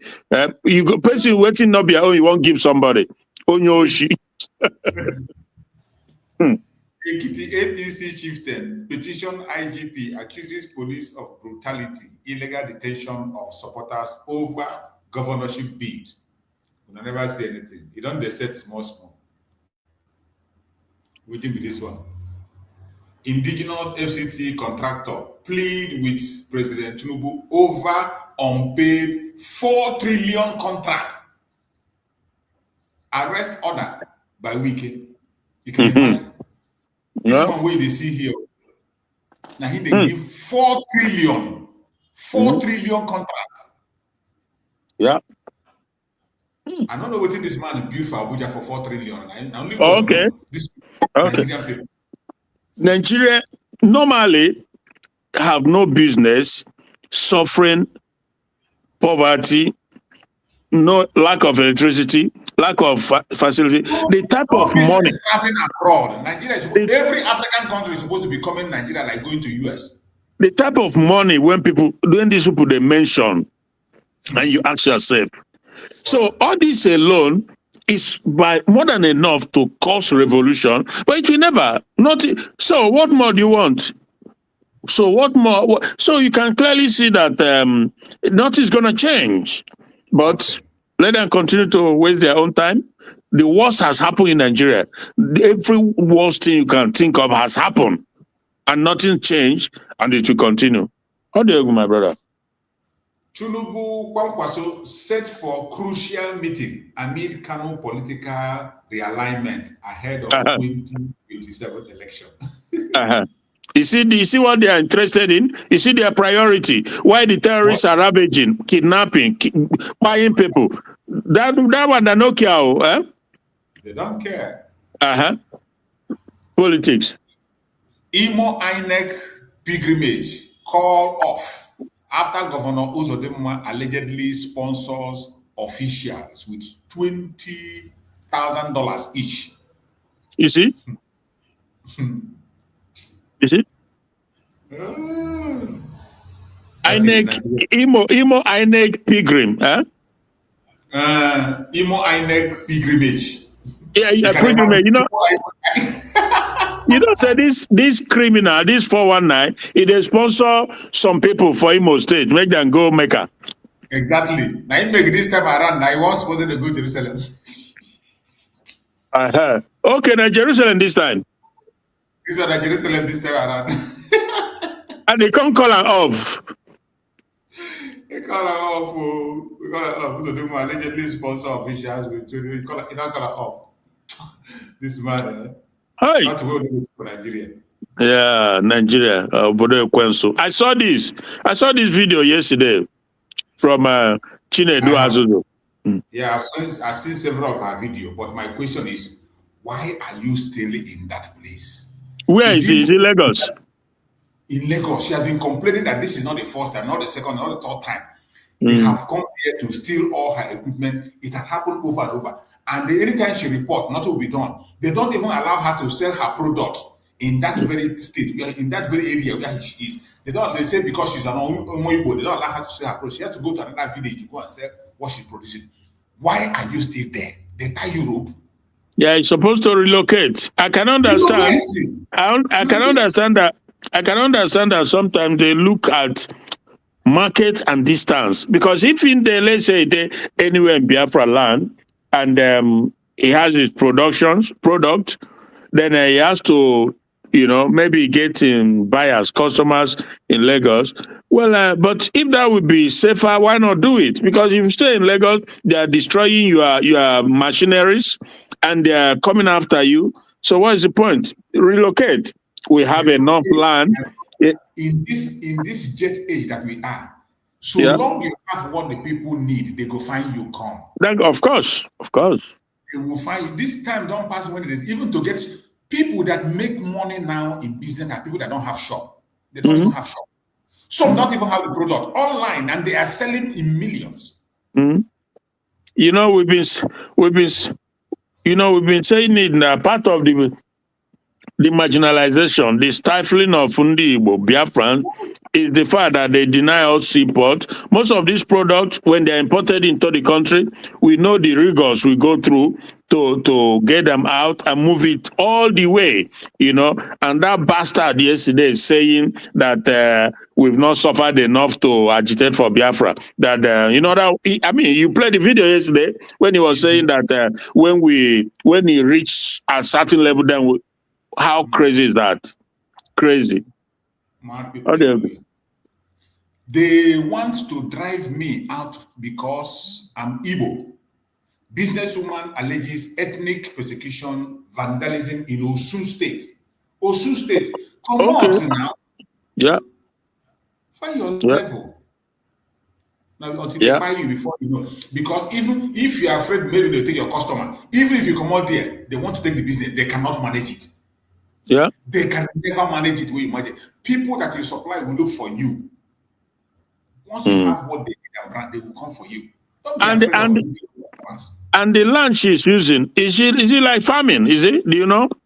She bought the land. I think she's doing this fish farming and other this in agriculture. Exactly. That's the point I was going to make, that he bought the land in Yoruba land. Go to Biafra land and buy a land too. Because In Nyoma area, there's land walked up, it's all full. You can buy because it's not like the one in Oshu. It's not like the land in Oshu that is given to her free. No, you bought them. So go to Biafra land, even if any part of Biafra land, whether coastal, wherever, go and buy also. Do your business. One of the land that she bought the land and she has paid the land fully, but still the owners are cultivating the land. Yeah.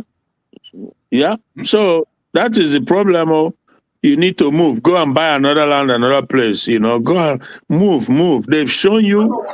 Now you don't go to police. Police don't do anything. You report to them first, second, third. They know now you come on social media. Is it not that going to do something? Okay, Sahara don't post that now. Waiting again. Look what you want. Yeah. They will do nothing. In the regime of Turubu, now you won't make you arrest Yoruba will come to you. Sorry. One Nigeria. One Nigeria. Mm-hmm. Nigerian army direct all personnel to submit names for tax exemption amid Tinubu reform. Mm-hmm. This one say police attack, fire tear gas at Kwara Polytechnic students protesting NYSA camp relocation. Nigeria protest is a suicide mission now. That's why would applaud Abia State man as he never opened fire. Contractors plead with President Tinubu over unpaid 4 trillion contract arrest order by Wike. Or say you don't pay them, you still issue an arrest order to arrest them. Wike. This one now, money we won't take pursue presidency for Tinubu. Now in the gather so. Yes. So that Tinubu no go fire him, eh? Fubara don't show up Pepe. Fubara don't enter APC now. That side, you don't lose for that side. You see him? Fubara don't play his own game. He play him out to his own game. He beat him for his own game. Mm-hmm. Beat him for his own game. You don't enter APC. Now the impeachment no go work again. The impeachment they put now, they don't cancel them. They don't get the impeachment. Court no approval. We cannot psychophant. Re-psychophant. Police fire tear gas at Kwara Polytechnic students protesting NYSC camp relocation. Workers group back ongoing FCDA strike call for immediate negotiation. Immediate bribe. Why not use immediate bribe? 90 years old Oprah Benson, Lagos socialite, reportedly found safe in Liberia after going missing. Yeah. Rivers APC called for Felix Morka resignation over comment on Fubara's impeachment plot. Their drama. Take it back. TIB movement condemns arrest of Figzo Gun Roads activist Pastor Kayode Oluwale, demands immediate release. If you talk, they carry you now. Lagos government arrest bullion van driver for driving against traffic. And today we begin to see that one. Bullion van driver drive against traffic. That one no be normal thing. Not normal thing for Nigeria now. Exactly. Bullion van drivers obey traffic. They don't obey traffic now. They go even hit your car, come out for road safe. Yeah. You know how many people they don't shoot because they overtake bullion van, or maybe they don't agree come out for road for bullion van. They open fire on them. Edo civil society demand immediate release of Aigbogum from police custody. Decries arrests as unjust. Not the only one unjust, not two. Trump rakes in estimate 1.4 billion in first year after return to White House. New York Times analyzes. Trump is making money. He's not only fighting, he's also making money. Yeah, there are there are those who believe in his agenda, his principle, of fighting, standing up against the evil, that is going on. Pledge the so. Yeah. When they still milk the U.S. indirectly, say that they did for NATO. Yeah. Nonsense. EFCC present video evidence in Abuja court to counter Oyo Eta Dure's claim in 3 billion fraud trial. Mm-hmm. See the amount where they call. Any place you hear from a billion, trillion. Of course. Oh God. EFCC arraigns Lagos businessman Wilson Opuwe company for alleged 550,000 kerosene fraud. Mm-hmm. Army reportedly neutralized 4 terrorists, arrest 3 in Zamfara. Operation recover weapon. You see, just pack some gun, put for grants, snap picture. Yes, Akiko. Super. These people are very funny. Mm. 6 students drowned as boat capsized on river Benue. Yeah. That's in Nigeria. Mm. IPOB hold Trump solidarity rally in Abia, Anambra, Ebonyi. Demand Nnamdi Kanu release. Good one. Did they have the rally in other states? I thought it was Abia. I thought only Abia because that I saw Abia. They rally in other states. Yeah, they wrote Abia, Anambra, Ebonyi. Okay. That's a good one. Yeah. They should just do it safe. Just be safe. That's all. Just be safe. Yeah. Togo arrest expelled former Burkina Faso leader amid coup plot allegation. Kwara Monarch's son freed after 20 million ransom as father. Others remain in kidnapping den. You can imagine a Monaco in Kwara State. Yeah. You don't tell. You don't tell, huh? Yeah. After they pay 20 million, they release the son. See, Mm-hmm. the father still there. The father and mother still there. Yeah. And their brother and president, they talk anything. Yeah. This one they release now, they pay money. Yes. 20 million. Not be 20 million. 20 million. And they no leave all of them, or there are still some behind. If only the son still hold the father. Yeah. Father, others remain in kidnapping them. They talk kidnapping them as if he did another war. Now people will get sovereignty, now the people will be sovereignty. Yes. They kidnap their monarch. Yeah. Mad people. Ogun Pastor Kayode Olowo were detained for demanding good road, released by DSS. Demand good road, they detain you. They detain you for that. Arrest you for that. Why you demand good road? Nigerian Catholic bishop called for unified fight against banditry, kidnapping, caution on tax reform. Go back to a monastery, go they pray.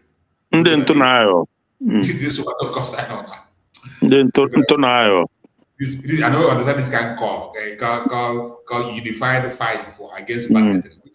Unify with who? Who you want to unify with?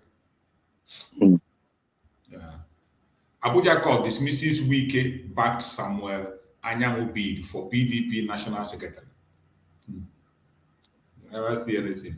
Amnesty warns for rising authoritarianism, eroding human rights in the US 1 year into Trump return.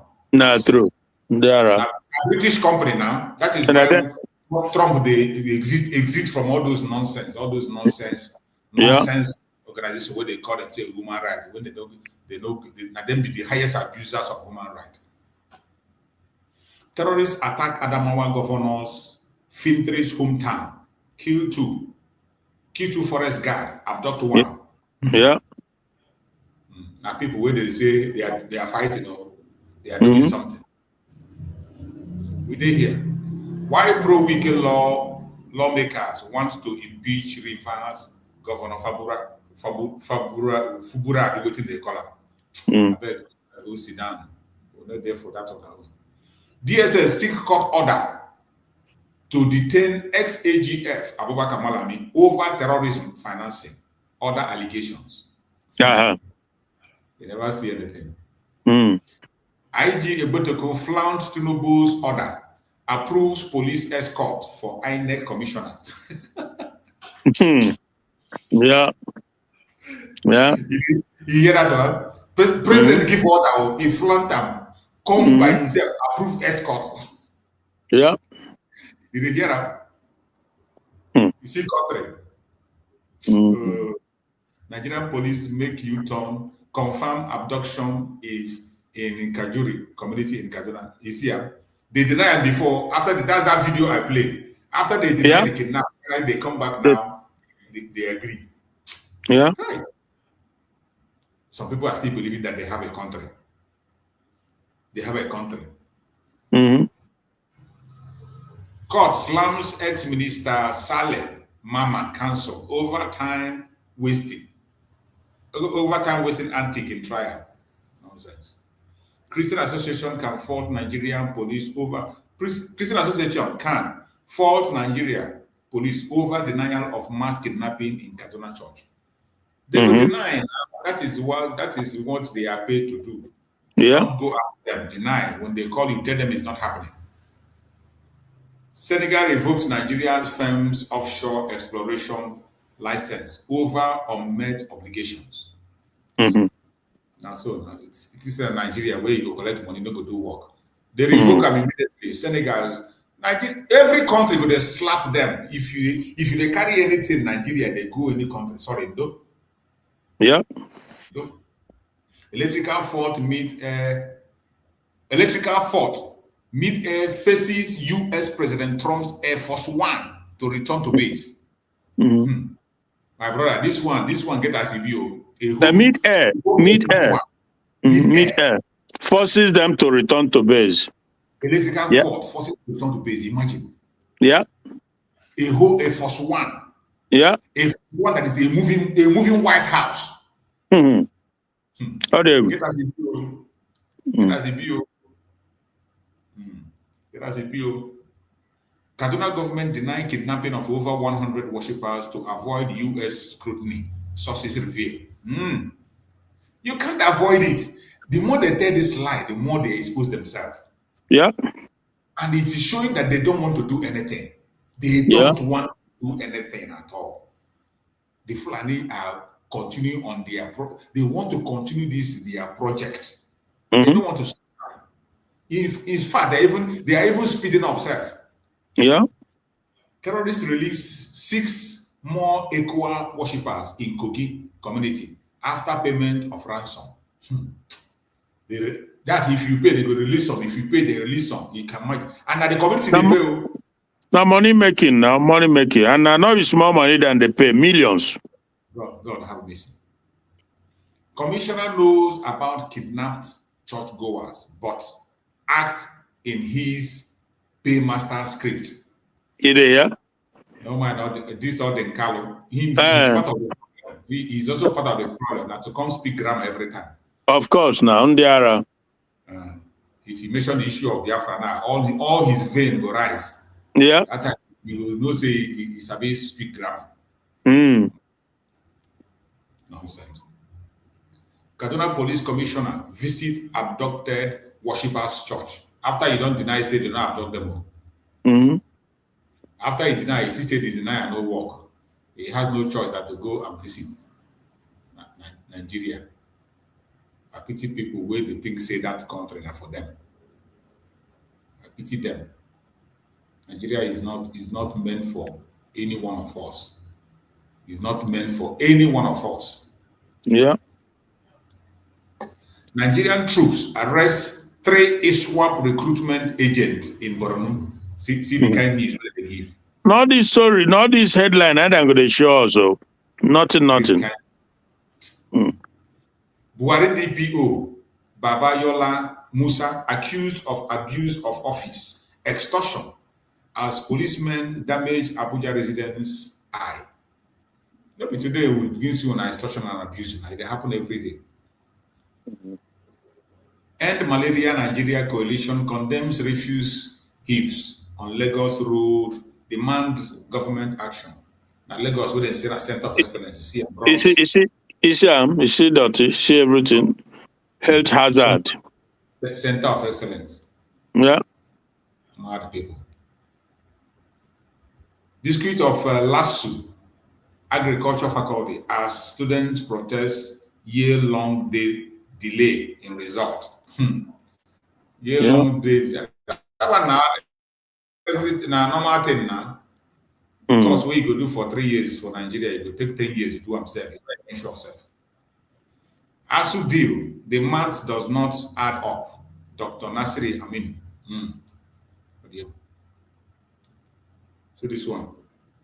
Watch Nigerian soldier brutalize Ekiti residents at checkpoint amid alleged extortion of motorists. See how they beat human being. Now what's in there happen now? Yeah, a normal thing for the zoo now. It's in Nigeria, it's normal. To them, it's normal. See how you torture this man just because you don't give money. You just see him. Just see. You are just torturing this man because he don't give you money. You don't give money. Right. Illegality. Illegality. Just imagine. Yeah. God have mercy. Yeah. Nigerian soldier brutalized Ekiti residents at checkpoint amid alleged extortion of motorists. No be alleged. It's an alleged. It's not the way you see on video there. You see on video where we know say that the order of the day in Nigeria. You go see the reporter they use allegedly. You say, I beg you. These people are. This is a country that is not meant to survive at all. A country that is not meant to be. Let's see these ones. Let's see the new ones that are coming in now.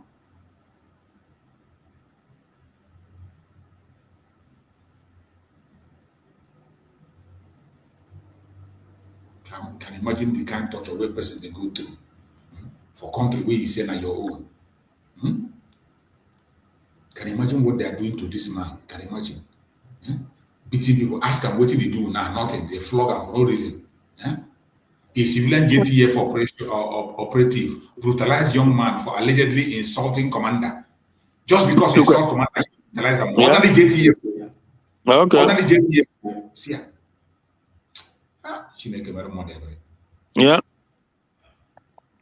In the 21st century, you insult somebody, then they beat you like that. Tell me where in a civilized world such thing will happen. You insult. What thing be insult? I can't understand. When tax authority fail, the taxpayer, the growing inefficiency of fire. Mohammed Moses, which will be this one. Forget this, your grammar. Go sit down there. Ex-minister Saleh Mammar, and them all the Fulani Janjaweed criminals. Ex-minister Saleh Mammar facing 33.8 billion fraud. Do you hear them? 33.8 billion fraud. Can you imagine the amount of money? 6 to clinch Taraba APC governorship ticket. Yeah. Upon that fraud, you see the pursuit ticket, the governorship ticket. You see a Fulani man. Upon saying they face 33.8 billion fraud trial, he is seek for to clinch the Taraba state governorship so that he will get immunity. And if he get that, Igbo community left without health care as Umunato Ishi Ogwa Center collapses. And Uzodima they sponsor pilgrimage and jihadists to go make and go this thing, eh? Exactly. Okay. Exactly. Look at a dilapidated healthcare center. Look at everything don't fall away. You pay $20,000 each for somebody to go to Israel and go to Mecca. Can you imagine? That $20,000 can set up a healthcare center in each village. Times the 20,000 plus into 20 something. So you are looking at billions. Yeah. But that maker or this team pilgrimage when and they send them. If you go there, the people have good healthcare system. Good healthcare system. Okay.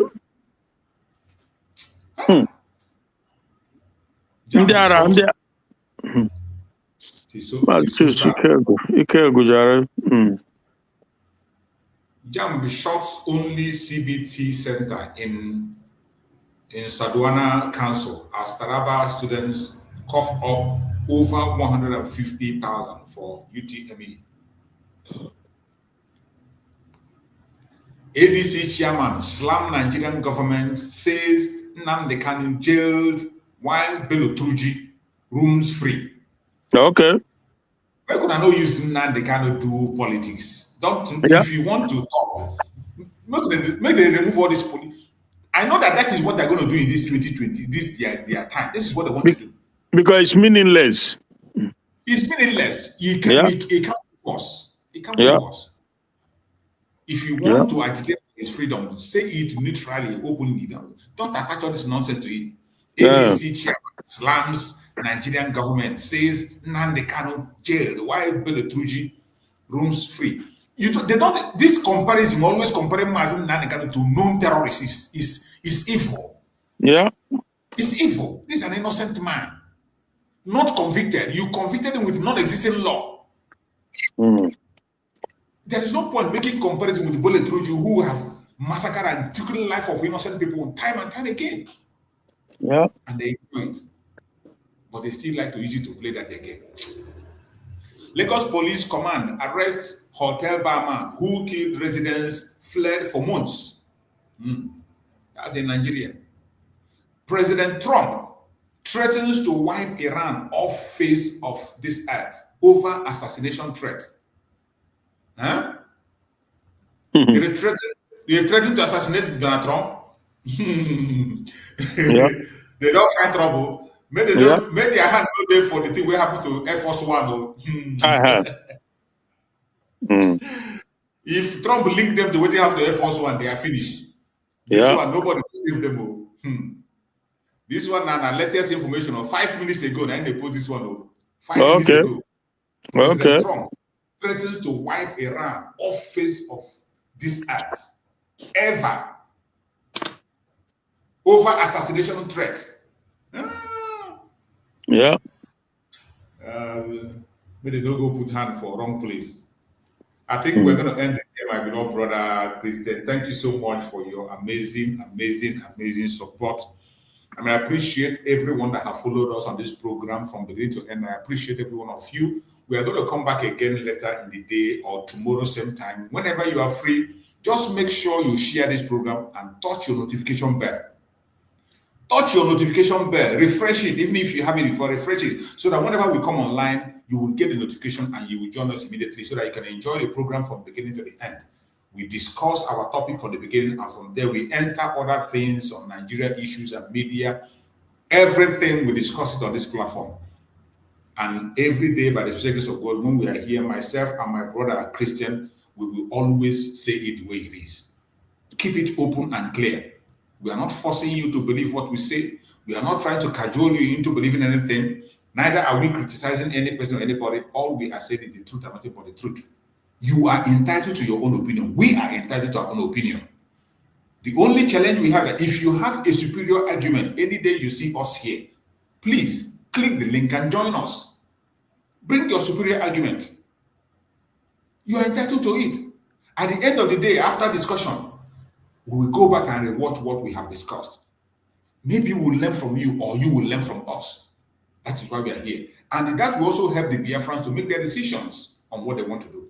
So I urge every one of you to be bold and strong enough to join us. If you have a superior argument, join us in the platform. Share it to all platforms, share to family and friends, share to even our enemies, so that they can have the opportunity to come and ask us questions if they have any. Very important. So we are going to be drawing the curtain. My beloved brother Christian, please give us your closing remark as we close up. Yeah, brother Chus, thank you so much for another great day. And by the grace of Chukwu Kabiama, we will see again, hopefully today or tomorrow. And I thank you for your effort. And for every Biafran, we pray for our leaders and we pray for everyone, supporting in the move for us to get free, So everybody, we must keep on keeping on. Thank you and God bless. Bye. Thank you so much, my beloved brother. I appreciate you so much for your constant support and encouragement to Biafrans. Let me end with this. You cannot arrest an idea whose time has come. You cannot imprison truth forever. You cannot kill people's desire for dignity. Mazi Nnamdi Kanu and Mazi Simon Ekpa did not create this moment. Mazi Nnamdi Kanu and Mazi Simon Ekpa did not create this moment. They recognized it. The question is no longer whether Nigeria will change. The question is how many lives will be lost if we refuse to change peacefully. That is the question that everybody should be asking.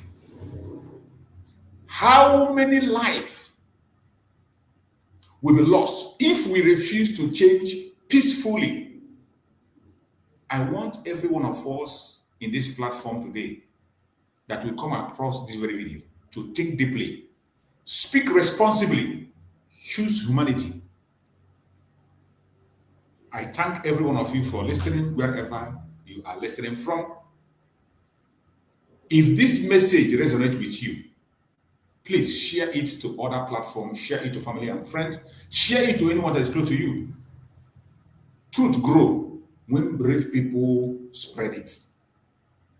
Truth grows when brave people spread it.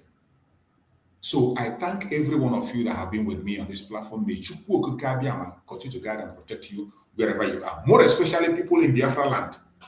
I pray for all Biafrans across the world. I pray for all lovers of freedom across the world, regardless your race, regardless your religion, regardless who you are. I pray that Chukwu Okike Abiyama will guide and protect every one of you. I pray for our supreme leader, Mazi Nnamdi Kanu. I pray for divine protection. I pray that Chukwu Okike Abiyama will secure him wherever he is. I pray for good health. I pray for strength. I pray for divine wisdom and revelation. I pray for Mazi Simon Ekpa. Wherever he is at this moment, I pray for good health. I pray for divine revelation. I pray for strength. I pray that wherever Mazi Simon Ekpa is, that Chukwu Okike Abiyama will continue to be with him, continue to strengthen him, continue to be his guide, continue to be his strength. I pray that no weapon formed or fashioned against us shall prosper. No weapon formed or fashioned against our leaders shall prosper. I appreciate every one of you that have been with us on this platform. Thank you so much for being part of the program. See you again in the evening. Stay blessed and bye-bye, everyone.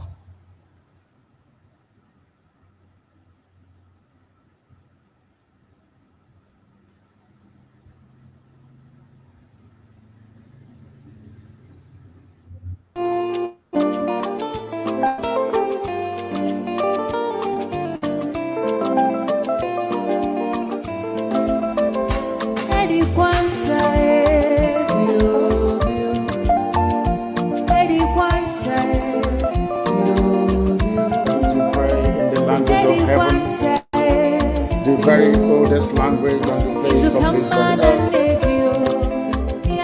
Chukwu Okike Abiyama pụrụ ihe niile, Chineke mere ndị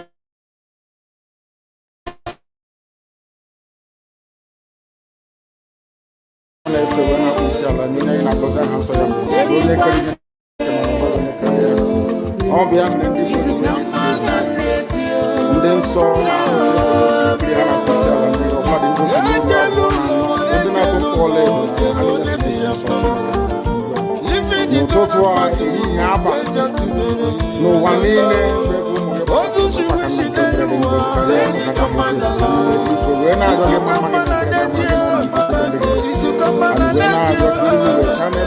mma anyị wee na-arịọ ka ha rapụ ndị anyị onye bụ na Chineke na ndị nsọ ka aka nsị ndị ga-etu wee baa ize obodo kwesịrị isi uwe la ya n'ihu anyị wee na-arịọ gị onye na-adịte ma oge ebide biko nụ ka iwe mee ka Biafra wee dị ọsọ ọsọ na ụmụ ha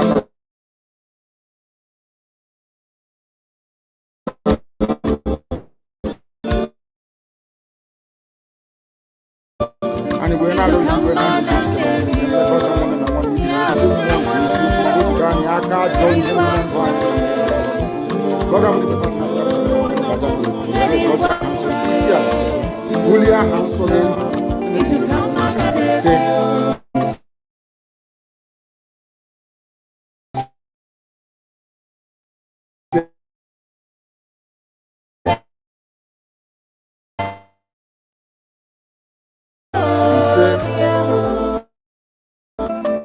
you know what?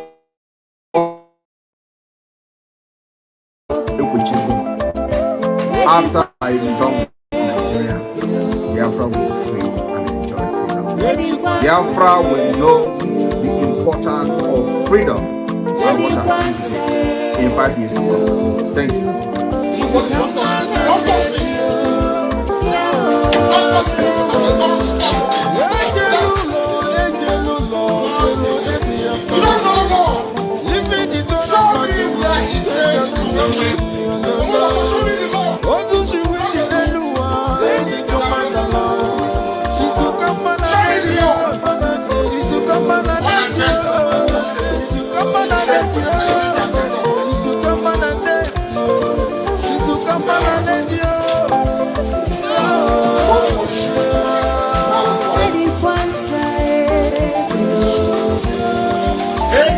Any